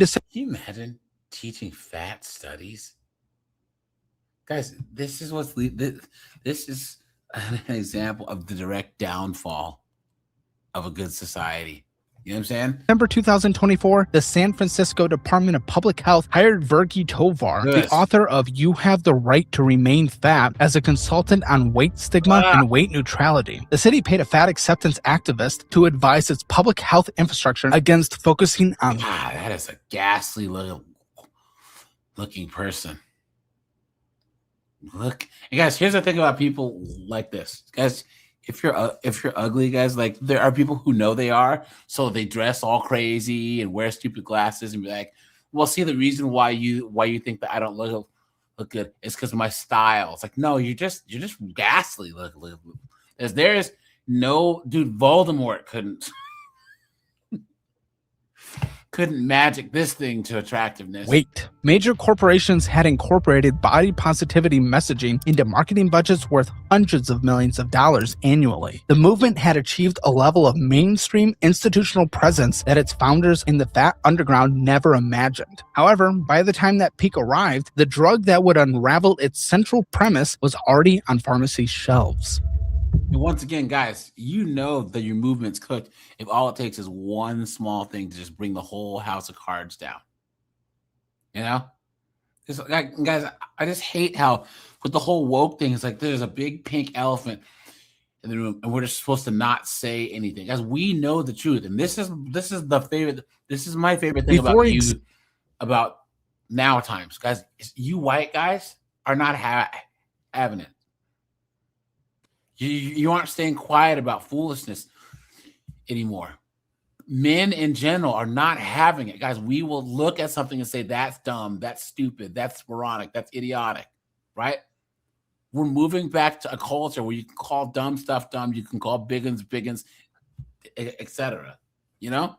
So, examining the GLP-1 drugs, the obesity data that accumulated during the 50 years the fat acceptance movement was building its ideological framework deserves a clear look. This subject matter can be hard to digest, but for most Americans, their personal financial situation is the hardest subject to approach. In 1960, approximately 13.4% of American adults qualified as obese by BMI measurement. By 1980, the figure was 15%.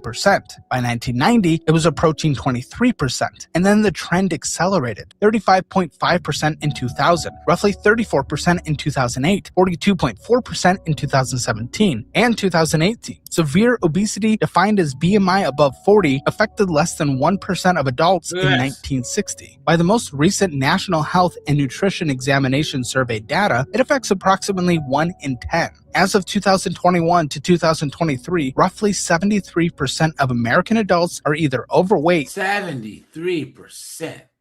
Look at that. What a mess. What an absolute mess. Or obese by BMI classification. The obesity rate among adults aged 40 to 59 is now 46.4%. Childhood obesity has tripled since the late 1970s, going from roughly 5% to approximately 21% today. The United States is the most obese major developed nation in the world at around 42%. The UK sits at 28%, Australia 31%, France 10%, South Korea 7%, and Japan 6%. And for context, Japan's total obesity rate is lower than the United States' severe obesity rate alone. And then there's type 2 diabetes. Over 90% of people with type 2 diabetes are overweight or obese. Obese increases the risk of developing type 2 diabetes by approximately 7 times. You would think that diabetes would be enough to lose weight. You know what I mean? You got to give yourself insulin shots and monitor your blood sugar, and you have all these side effects. Just lose the weight. Guys, please be the healthiest version of yourself that you can be. Times compared to people at a normal weight. Each 5-unit increase in BMI more than doubles diabetes mortality risk. 37 million Americans currently have type 2 diabetes. Damn, so if Colin and I had a company that made insulin, man, we'd be loaded. You know what I mean? Yeah. 96 million have pre-diabetes. And then for every 5-unit increase in BMI, coronary artery disease risk rises approximately. Liver to estimated obesity costs the American economy at least $1.4 trillion. So when people go, well, why do you care, Colin? Why do you care about my thighs? Because this is how much it's costing us every year. $1.4 trillion every year.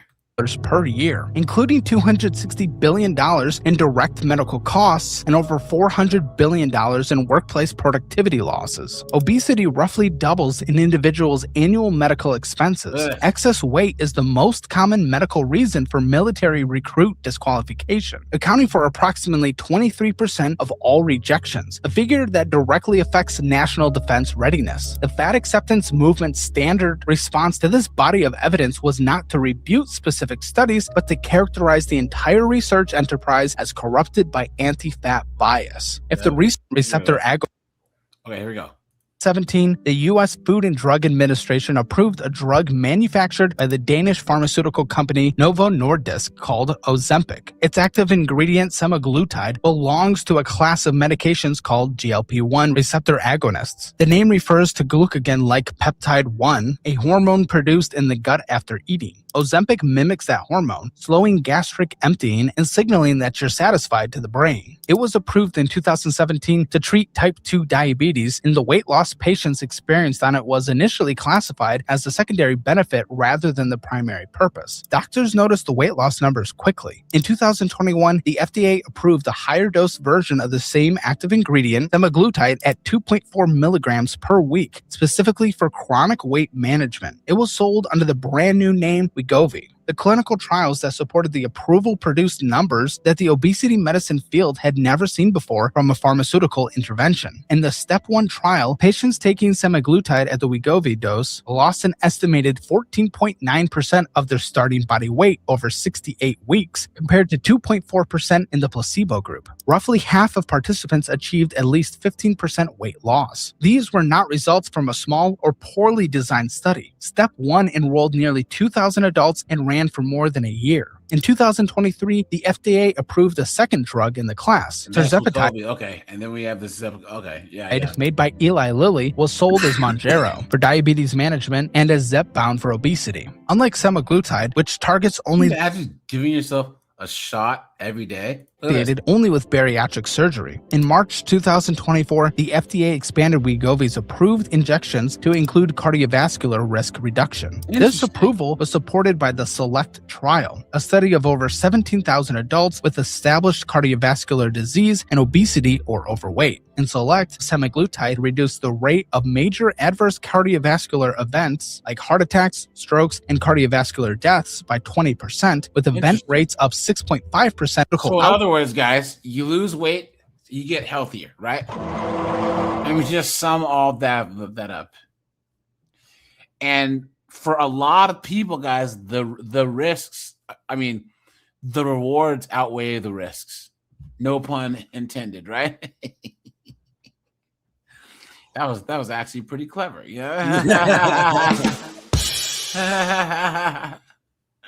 yeah. You know, guys, and if I was 400 and some pounds and had no discipline, I'd take the risk too. I think that you're an idiot for getting that big, obviously. You know? It's a lack of discipline. I usually don't believe in shortcuts. You know? Well, no, I don't ever think I would. I don't, you know what, here. I take that back because I don't believe in any quick fixes. So no, I don't think that I would do this. Because the issue is because it's not the outcome, it's the journey that matters more than anything else. If you diet and exercise, it builds your character. You are literally a better person inside and out if you lose weight by diet and exercise. If you just do this or you get bariatric surgery, what good does that do you? You don't fix the person on the inside. You don't fix the behaviors. You don't fix the mental health issues that got you there. You know?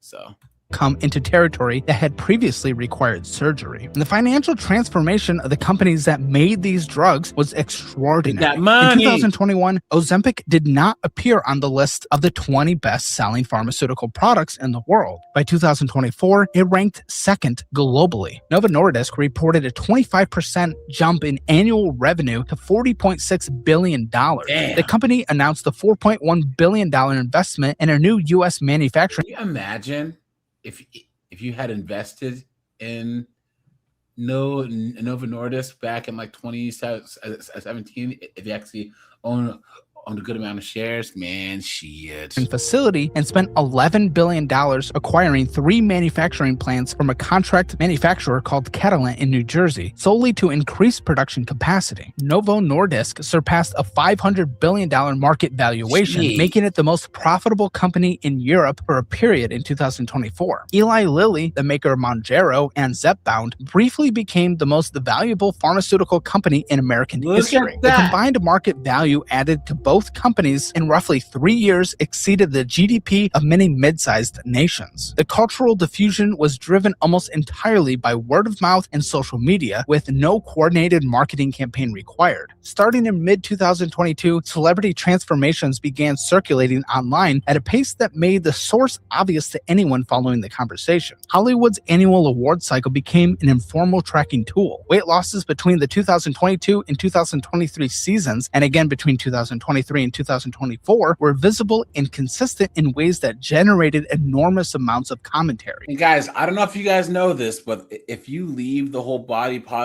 positive movement, they will come for you. It's sad, man. It really is. At the 2025 Golden Globes, host Nikki Glaser opened her monologue by saying, "Good evening and welcome to the 22nd Golden Globes, Ozempic's biggest night." By that point, the joke required no explanation. IQVIA, one of the largest health data analytics firms in the world, estimated approximately 11 million unique patients were using a GLP-1 drug across all approved indications by the second quarter of 2025. The use of weight loss drugs in the United States doubled between 2024 and 2025 alone, according to public health tracking data. An Axios Ipsos poll from early 2026 found that 18% of Americans said they or someone in their immediate household had used prescription weight loss drugs in the prior 3 months. In 2024, Healthline estimated that 13% of American adults had already used an injectable weight loss drug. One structural feature of GLP-1 drugs that the fat acceptance movement correctly identified as a complication: when patients stop taking them, a substantial portion of the weight returns. In the Step 1 extension trial, patients who discontinued semaglutide regained an average of 11.6 percentage points of their lost weight within. So if you lose, well,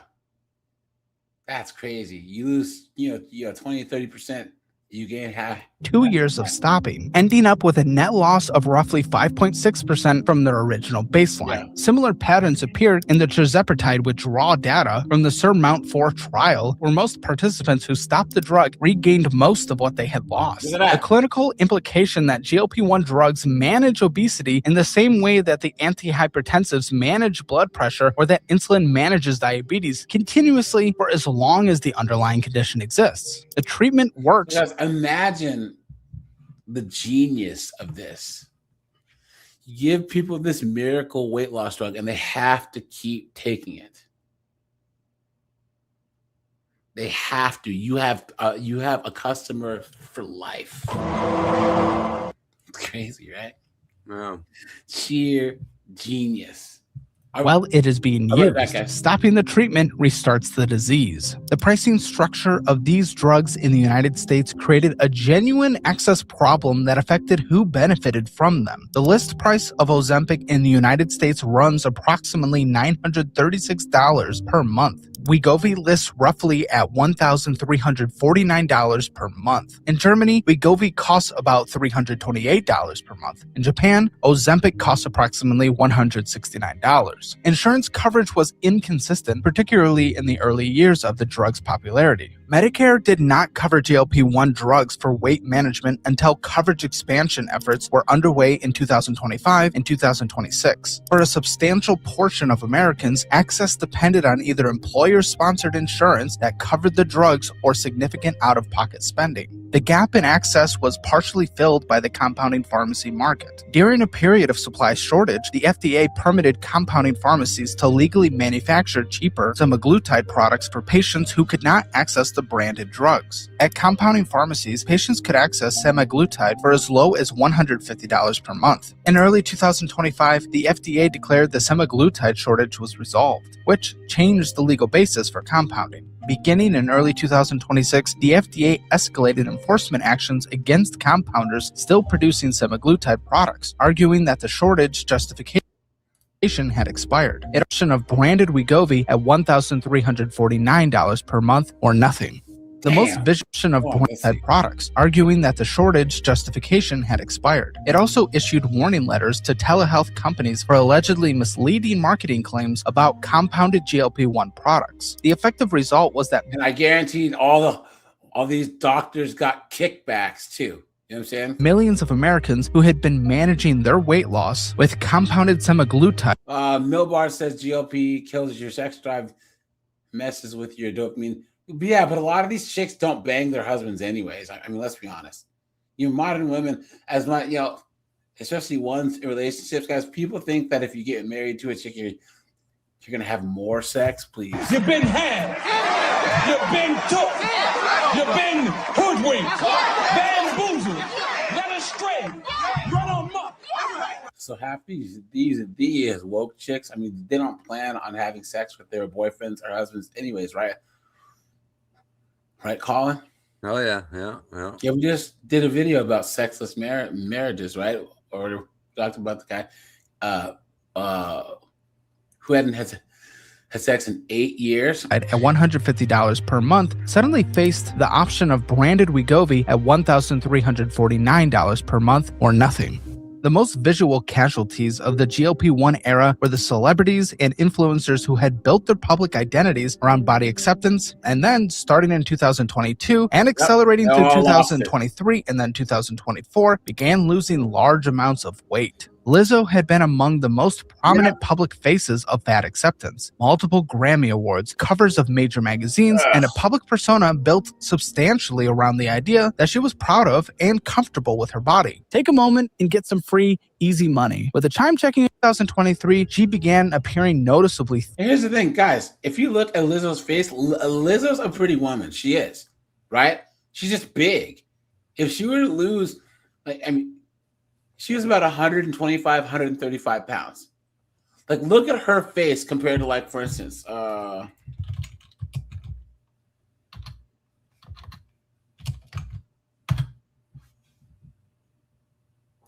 Cardi B is not a pretty woman. Look at her face. She's an ugly woman. She is. And this is her after all the surgery, right? Yeah. So before she had the surgery she's horrible looking. At least Lizzo has a pretty face. Hold on. Pre-surgery. Look at this. Look at her. See? Yeah, she's an uggo. Yeah, she's an uggo, right? Yeah. But Lizzo's face, look at this.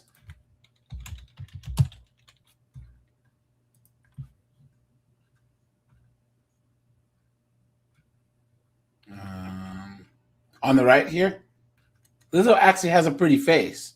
You know what I'm saying? It's just all that extra, 797 pounds that are wrapped around it that are the problem, you know?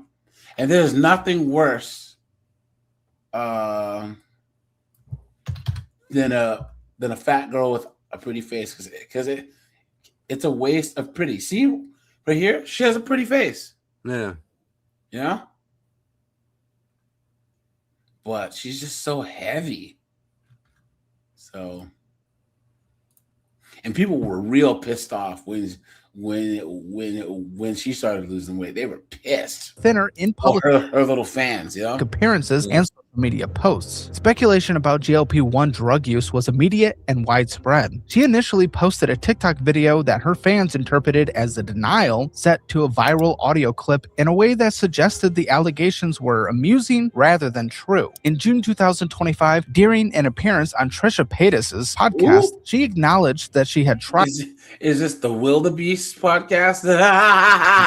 GLP-1 medications, saying, "I tried everything," before explaining she had stopped using them. I've tried everything. The period between the implicit denial and the acknowledgement lasted roughly 2 years. Her fan base's response was not uniformly sympathetic. Oprah Winfrey's trajectory through this moment was among the most culturally loaded examples in this whole story. Winfrey had spent decades publicly discussing her struggles with weight, including famously losing 67 pounds on a liquid diet in 1988 and then regaining the weight over subsequent years. She became a major investor in Weight Watchers in 2015, acquiring a roughly 10% stake and then joining the board of directors. For several years, she served as the company's most visible public advocate, appearing in commercials and publicly discussing her participation in the program. Yeah. Oprah's been struggling with weight careers outside. Just, dude, you're rich. You know what I'm saying? Like, how? Yeah. Megan Trainor, I'm all about that bass, right? Big girl power. She lost The board, weight. combined with the bankruptcy, Look at this Ozempic face. Ugh. effectively marked the end of the traditional commercial diet industry's ability to credibly present itself as the primary vehicle for weight management. Megan Trainor had made body positivity a central element of her public identity from her career's outset in 2014. After visibly losing a significant Look at that Ozempic face. Ozempic neck, right? amount of weight, she told an interviewer, being fat was a really dark place. The 6-word summary reversed. So she made 2 or 3 albums talking about skinny girls are trash. I'm big and proud. And then she says being fat was a really, really dark place. Look at that, guys. Look at that. You stupid woman. Guys, never, ever, ever. Guys, no one who's fat likes being fat. Okay? Guys, it's just not fun. I told you guys that when my senior year of high school, I stopped playing sports, but kept eating like I was playing sports.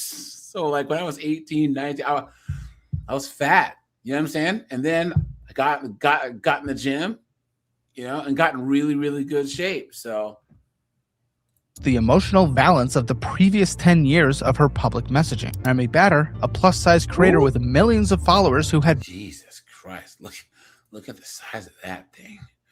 Colin, wow, look at that.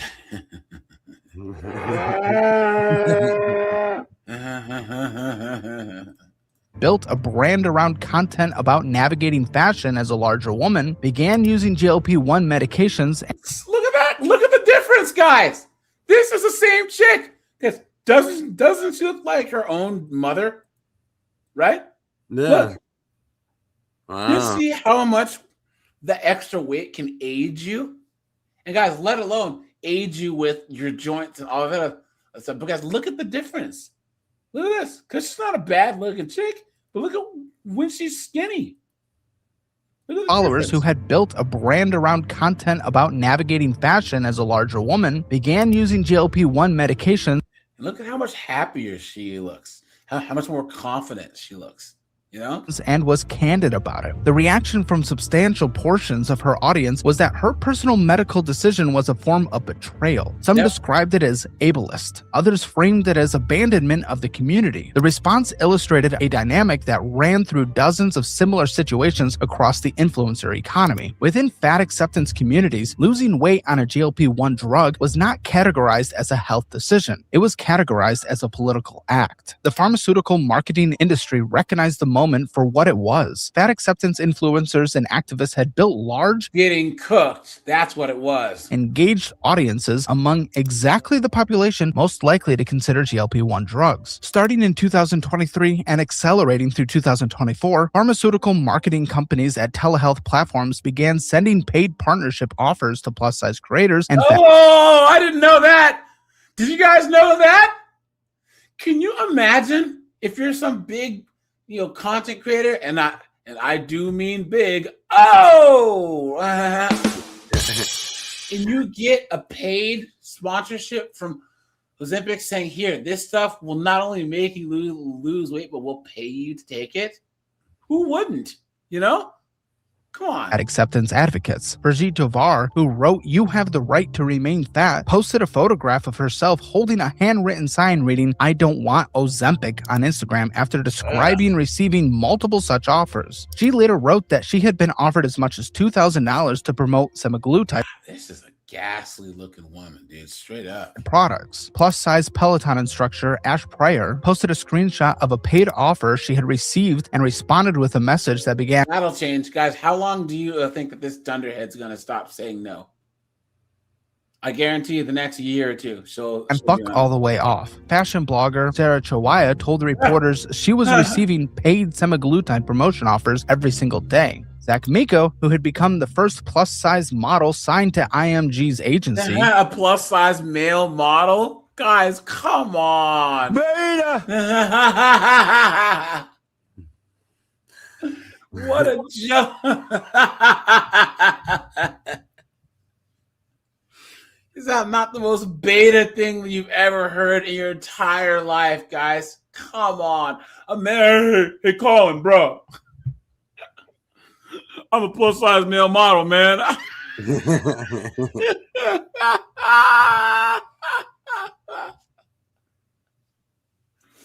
is just inexcusable, man. Describe the targeting explicitly. I find these companies are funny, guys, that this is what's considered plus size for a guy. Yeah. He's just got a dad bod. You know what I'm saying?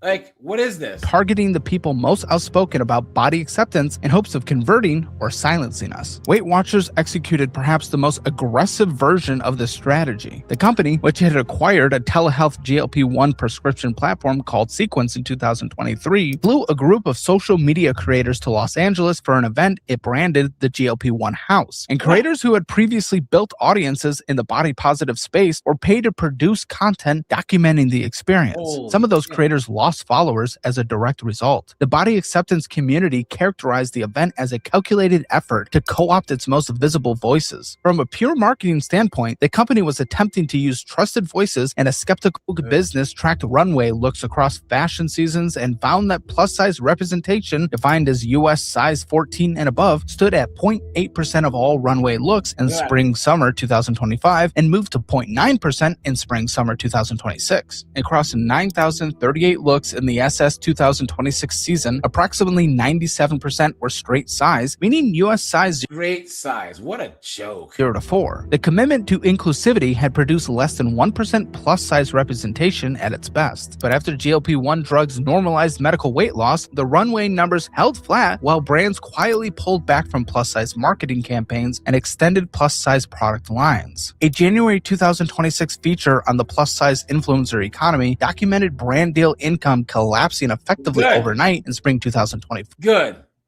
Good. Right there. Good.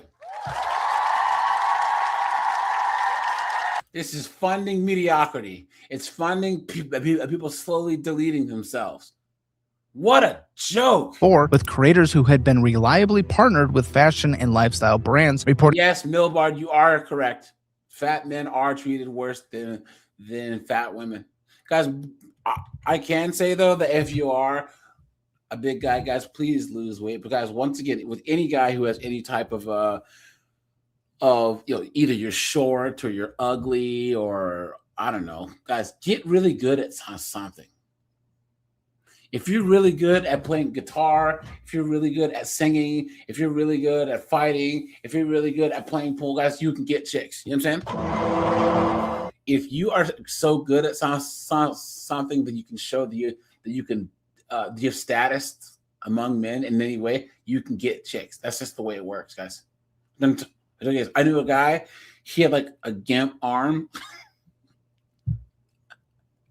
but he was really good at pool.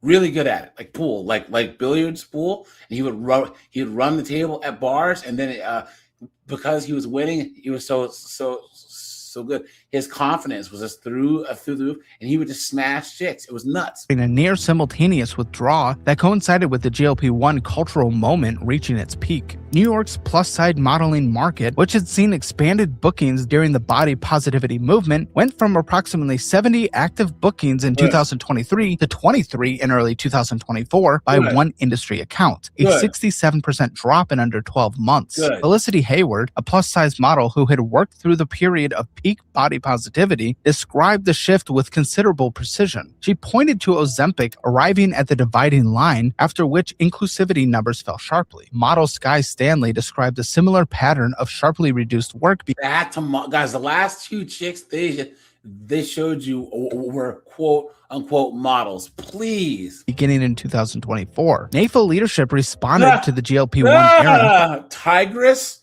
Is there an elephantus? By arguing that the drugs made things far worse rather than better. Chair Tigress Osborne declared that Ozempic was 100% making things worse by creating a louder public narrative that you could just solve all your problems by taking this magical drug, and if you don't, you deserve what you get. The framing was that the drug's effectiveness, the fact that it actually worked, was itself an agent of discrimination because people who could lose weight on it would now be expected to, and that those who wouldn't or chose not to would face intensified stigma. That amounts to arguing that the most effective treatment for a condition that removes an average of 10 years from a person's life should not be widely adopted because its adoption makes life harder for people who don't adopt it. The most intellectually sophisticated adaptation came from activists who shifted the argument's terrain. Rather than defending the claim that weight loss doesn't work, a claim that was increasingly unattainable given what millions of people were personally experiencing. It's my genetics. It's this. It's that. Blah blah blah. It's impossible for me to lose weight. But then you have one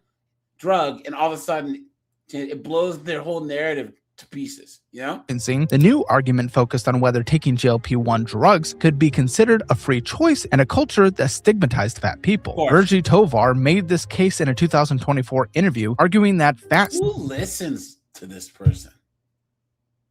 Why? Stigmatizing culture, the decision to take a weight loss drug cannot be fully voluntary because social coercion makes. There you go, guys. This is wokey woke women. People have no agency. It's always these external factors. It's discrimination. Do you guys see, Colin? What do I always say about these women? They're heroes and victims at the same time, right? But more often, they're just volunteers. Thank you. They're the most. This is one of the most empowered victims on planet Earth, right? Guys, either you're an adult and you have agency and accountability, or you don't. The choice effectively forced. In February 2025, Stanford University hosted an event called Body Talk, Fat Phobia in the Age of Ozempic, where Tovar argued that GLP-1 drugs represented a revanchist project of the weight loss industry and that fatness should be understood as a morally... If this person spent as much time exercising as she does, mentally masturbating about this stuff, she'd be a decent neutral feature of human diversity. Stanford's Klingman Institute for Gender Research hosted and publicized the... You guys see this? Stanford, Ivy League, gender research. Guys, don't go to college, please. Event. February 2025, 6 years after semaglutide's obesity approval, long after the SELECT trial had shown a 20% reduction in cardiovascular events. The rhetorical shift from weight loss doesn't work to weight loss under cultural pressure isn't really a free choice is worth taking a moment to think about because it represents a significant retreat from the original scientific claim while maintaining the political position. The original argument was that obesity carries no health risk and that any scientific literature suggesting otherwise is corrupted by anti-fat bias, and that is genuinely difficult to defend in 2026. Now, the new argument is that the social pressure complicates autonomous medical decision-making, and that's far easier to defend and also completely separate from the question of whether obesity is dangerous. A person can simultaneously believe that obesity increases cardiovascular mortality risk and that social stigma is a real and potentially harmful force in how medical decisions get made. The fat acceptance movement spent years collapsing these two positions into one, insisting that anyone who accepted the medical literature on obesity was necessarily participating in the stigmatization of fat people. The GLP-1 era destroyed that. The Maintenance Phase podcast, which had been the movement. This is a really good video. He is right. Guys, there's no arguing this now. Yeah. Right? Because there's no reason to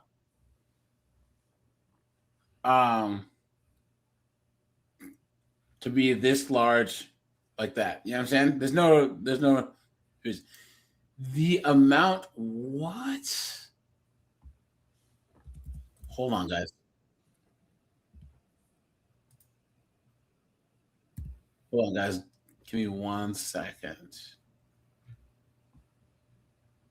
Wow. Hold on, guys. We'll watch a little bit more of this, and then we'll switch gears here. Hold on. Its most credible and polished media presence saw its cultural relevance diminish as the GLP-1 conversation shifted the arguments. Good. Aubrey Gordon's best-selling book and the podcast's largest audience had been built substantially on the argument that meaningful weight loss was essentially unattainable for most people and that the medical establishment's focus on it was a reflection of bias. When the clinical evidence showed tirzepatide producing 20% plus average weight loss in large randomized trials, and when millions of people were experiencing results at home that were consistent with the trial data, the central premise of the Maintenance Phase project became harder to argue from the same evidential position. The state of the landscape in early 2026 is that the U.S. obesity rate has fallen for the first time in 6 decades, though it remains at 37%, the highest it has ever been in historical context. The FDA has approved 4 separate GLP-1 drug products for obesity or weight management, with the most recent approval in March of 2026, producing trial results previously associated with only bariatric surgery. The compounding pharmacy market that made these drugs accessible to tens of millions of Americans at low cost has been largely shut down by FDA enforced credibility, and the second gave it a and it has been shown to reduce major cardio. Cooked. But Colin, what do you think? Yeah, guys, this is not going anywhere. These drugs are going to get cheaper. Guys, once they actually get lower cost generics out there, you can get a shot for like $25, or most insurances are going to cover the generics. It's over. It's over, guys. It's over. And people are going to look at the risks and they're not going to care because they would rather die getting skinny the easy way than live fat. So, wow. Guys, look at this. Look at this. So that was the only video that you sent to Snap? That's through Snapchat. That's the only thing that I sent through.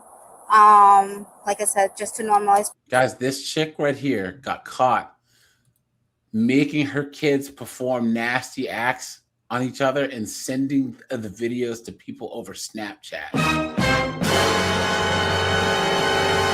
Absolutely disgusting. What a joke.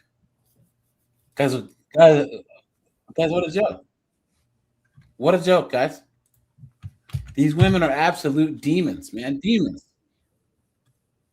man. Here you go. Because not recently, but then I got bashed on it, and which I think was really rude. What if a single report on social media could uncover something far more serious than anyone expected? She does OF. In today's digital world, millions of people share content every day, but sometimes, one upload can trigger a chain of events that leads to a full-scale investigation. This is one of those cases. It begins in Florida, where authorities launched a 3-month investigation into a Snapchat account that had been flagged by users. The report itself seemed simple at first, just one concerning video.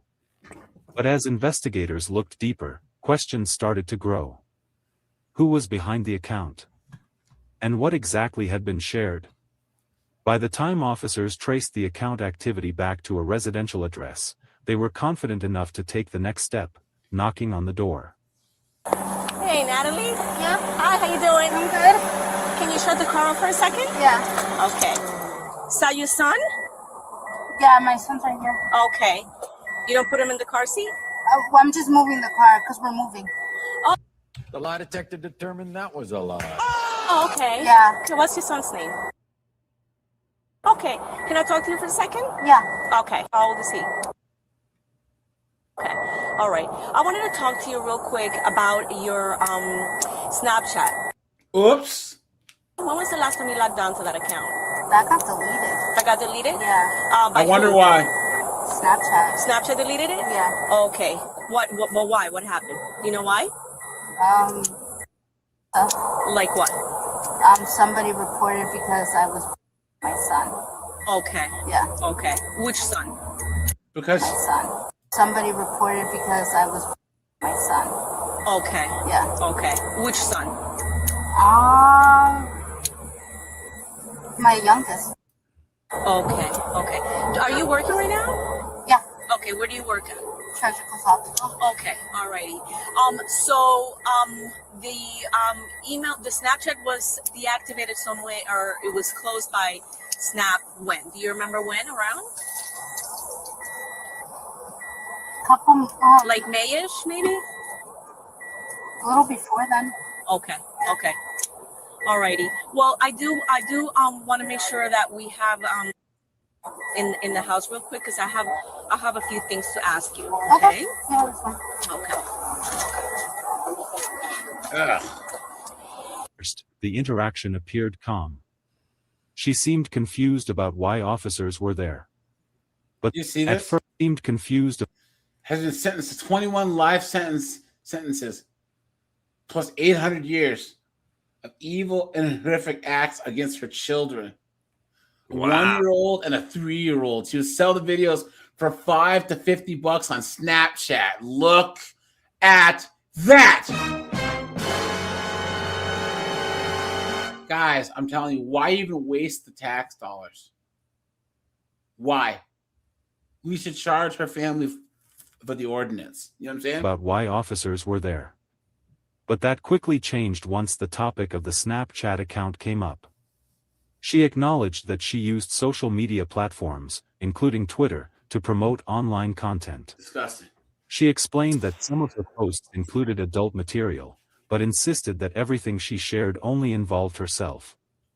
According to her, there was nothing illegal.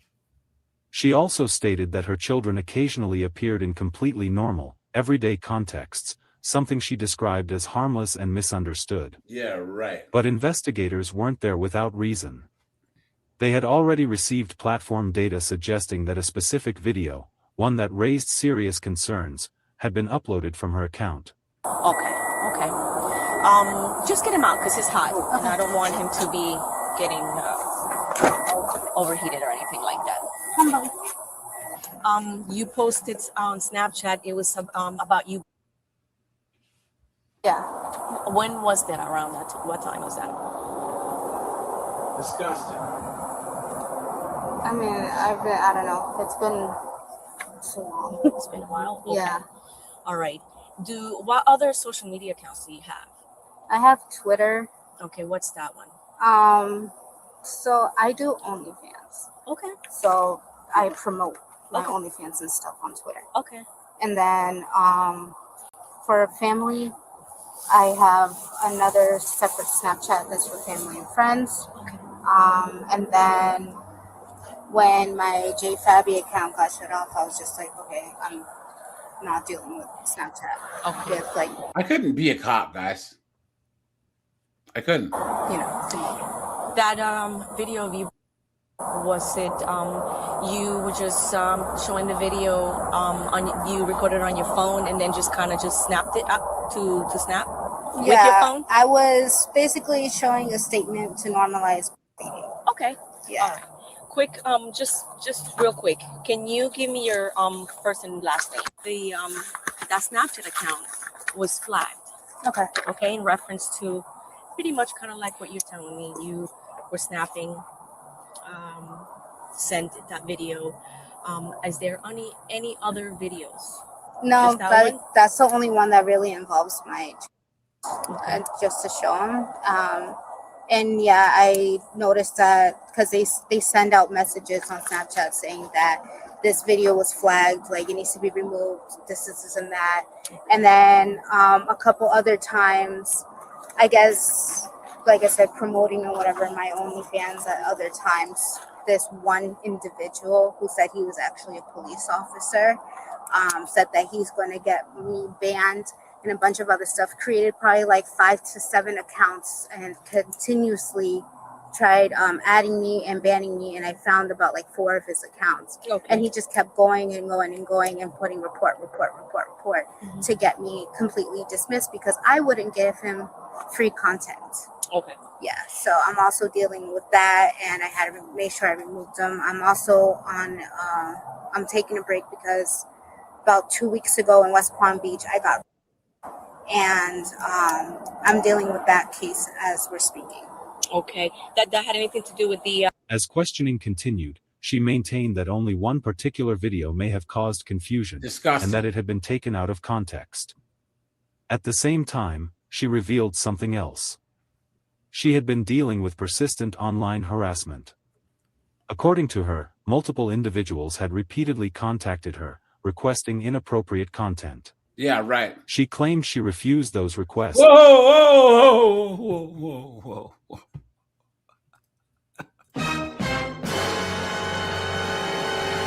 You gotta be careful. These filters, guys. Look at that. That's her.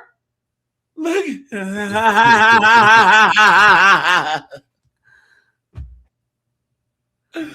Guys, look. You've been had. You've been took. You've been hoodwinked. Bamboozled. Led astray. Run amok.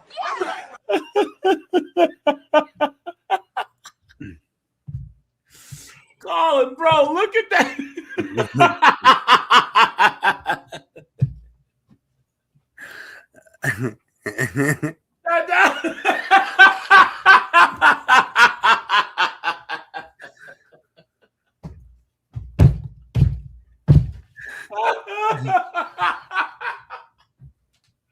Yo. Can you imagine, bro? This is like the next level of catfishing right here. Come on.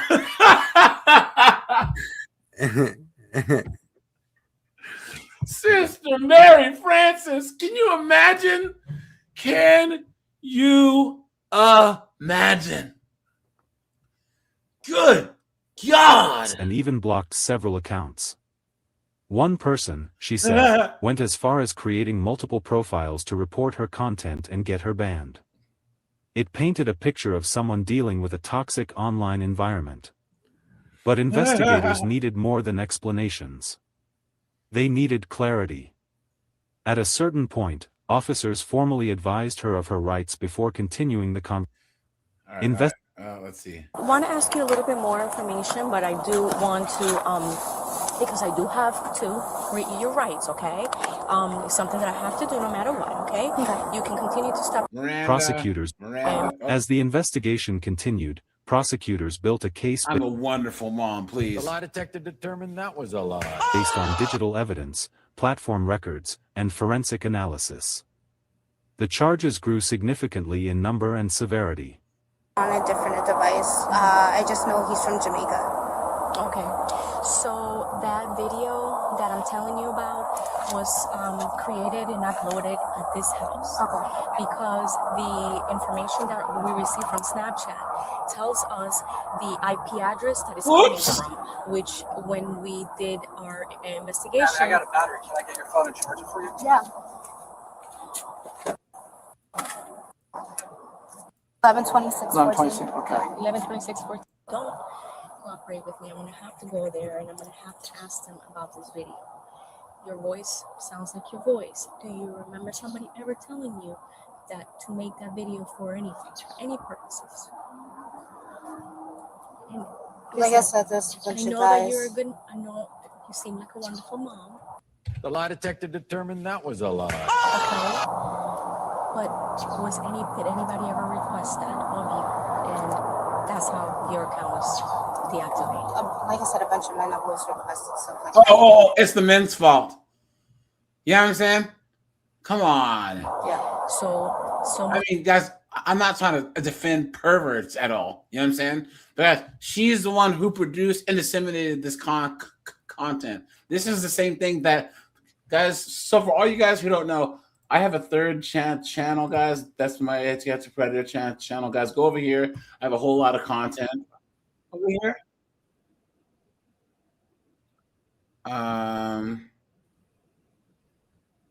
Let's see, guys. Go over here. Check it out. We talk about this type of stuff over here. So, yeah. But yeah, guys, this is the same thing that these predators say. It was her fault, right? Please. Did somebody ask you for something like that, like naughty mama, or Yeah, videos? do you have any like naughty stuff? Okay. It's like a bunch of men, matter of fact. Okay. Did you, it was a small video, nothing huge. Did you create that to get these people out of your freaking hair? Again, if you don't remember or somebody threatened you because you had to do that video, I need to know that. Because I'm usually like, my bedroom's right there. There's a TV right in front of us. To you. Okay. And ultimately, in harassment, the defense made trial. And I would have to see the video first. Okay, I can show it to you. Okay. All right. Hang tight for a second. When the case finally went to trial, it drew serious attention due to the nature of the allegations and the volume of evidence presented. Disgusting. In court, the defense maintained that she had not intentionally committed the acts she was accused of, pointing to external factors like account access and online harassment. The lie detector determined that was a lie. But the prosecution focused on the digital trail, device data, upload timestamps, account ownership. All of it pointed back to one place. And ultimately, the jury reached a decision. She was found guilty on all major counts. The sentencing that followed reflected the severity of the case. The court handed down multiple life sentences, along with additional years, ensuring that she would remain in prison permanently. The case didn't end there. Attention also turned to others connected to the household. While no direct involvement in the primary offenses was established for her spouse, authorities determined there had been a failure to protect the children involved. As a result, separate legal consequences followed. This case raises difficult but important questions. About online platforms. About digital accountability. And about how quickly a situation can escalate from a single report to a life-altering outcome. It also highlights the role that everyday users can play. Because in this situation, it was user reports that triggered the initial review. Without that, the investigation may never have begun. Damn. Guys, what do you think? Right? It's ridiculous. All right, guys. I'll start this bad boy down. Guys, tomorrow we'll do an Andrew Wilson review of him talking about his solution for society. And we'll decide at the end if we agree with him or not. You know Hey, just real quick before we cut out, I put a link in the private chat. There's something, given today's topic, I think we all need a good laugh here. Yeah, this chick is, I've seen videos. I've seen it before. My girlfriend behind my back was calling me Porcahontas. Not poor Pocahontas. You're Tinkerbell's cousin, Taco Bell. I don't know if the music's copyrighted or not. Sorry. Barbecue.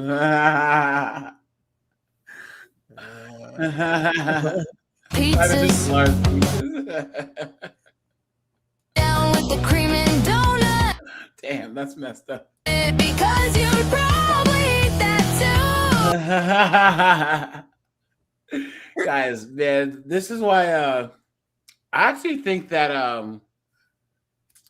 Instagram is the most vicious and savage place on the internet. Look at the comments on Instagram, you know. So, but yeah, thanks, Colin. I appreciate that.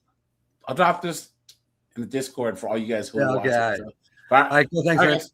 Appreciate you. Bye, guys.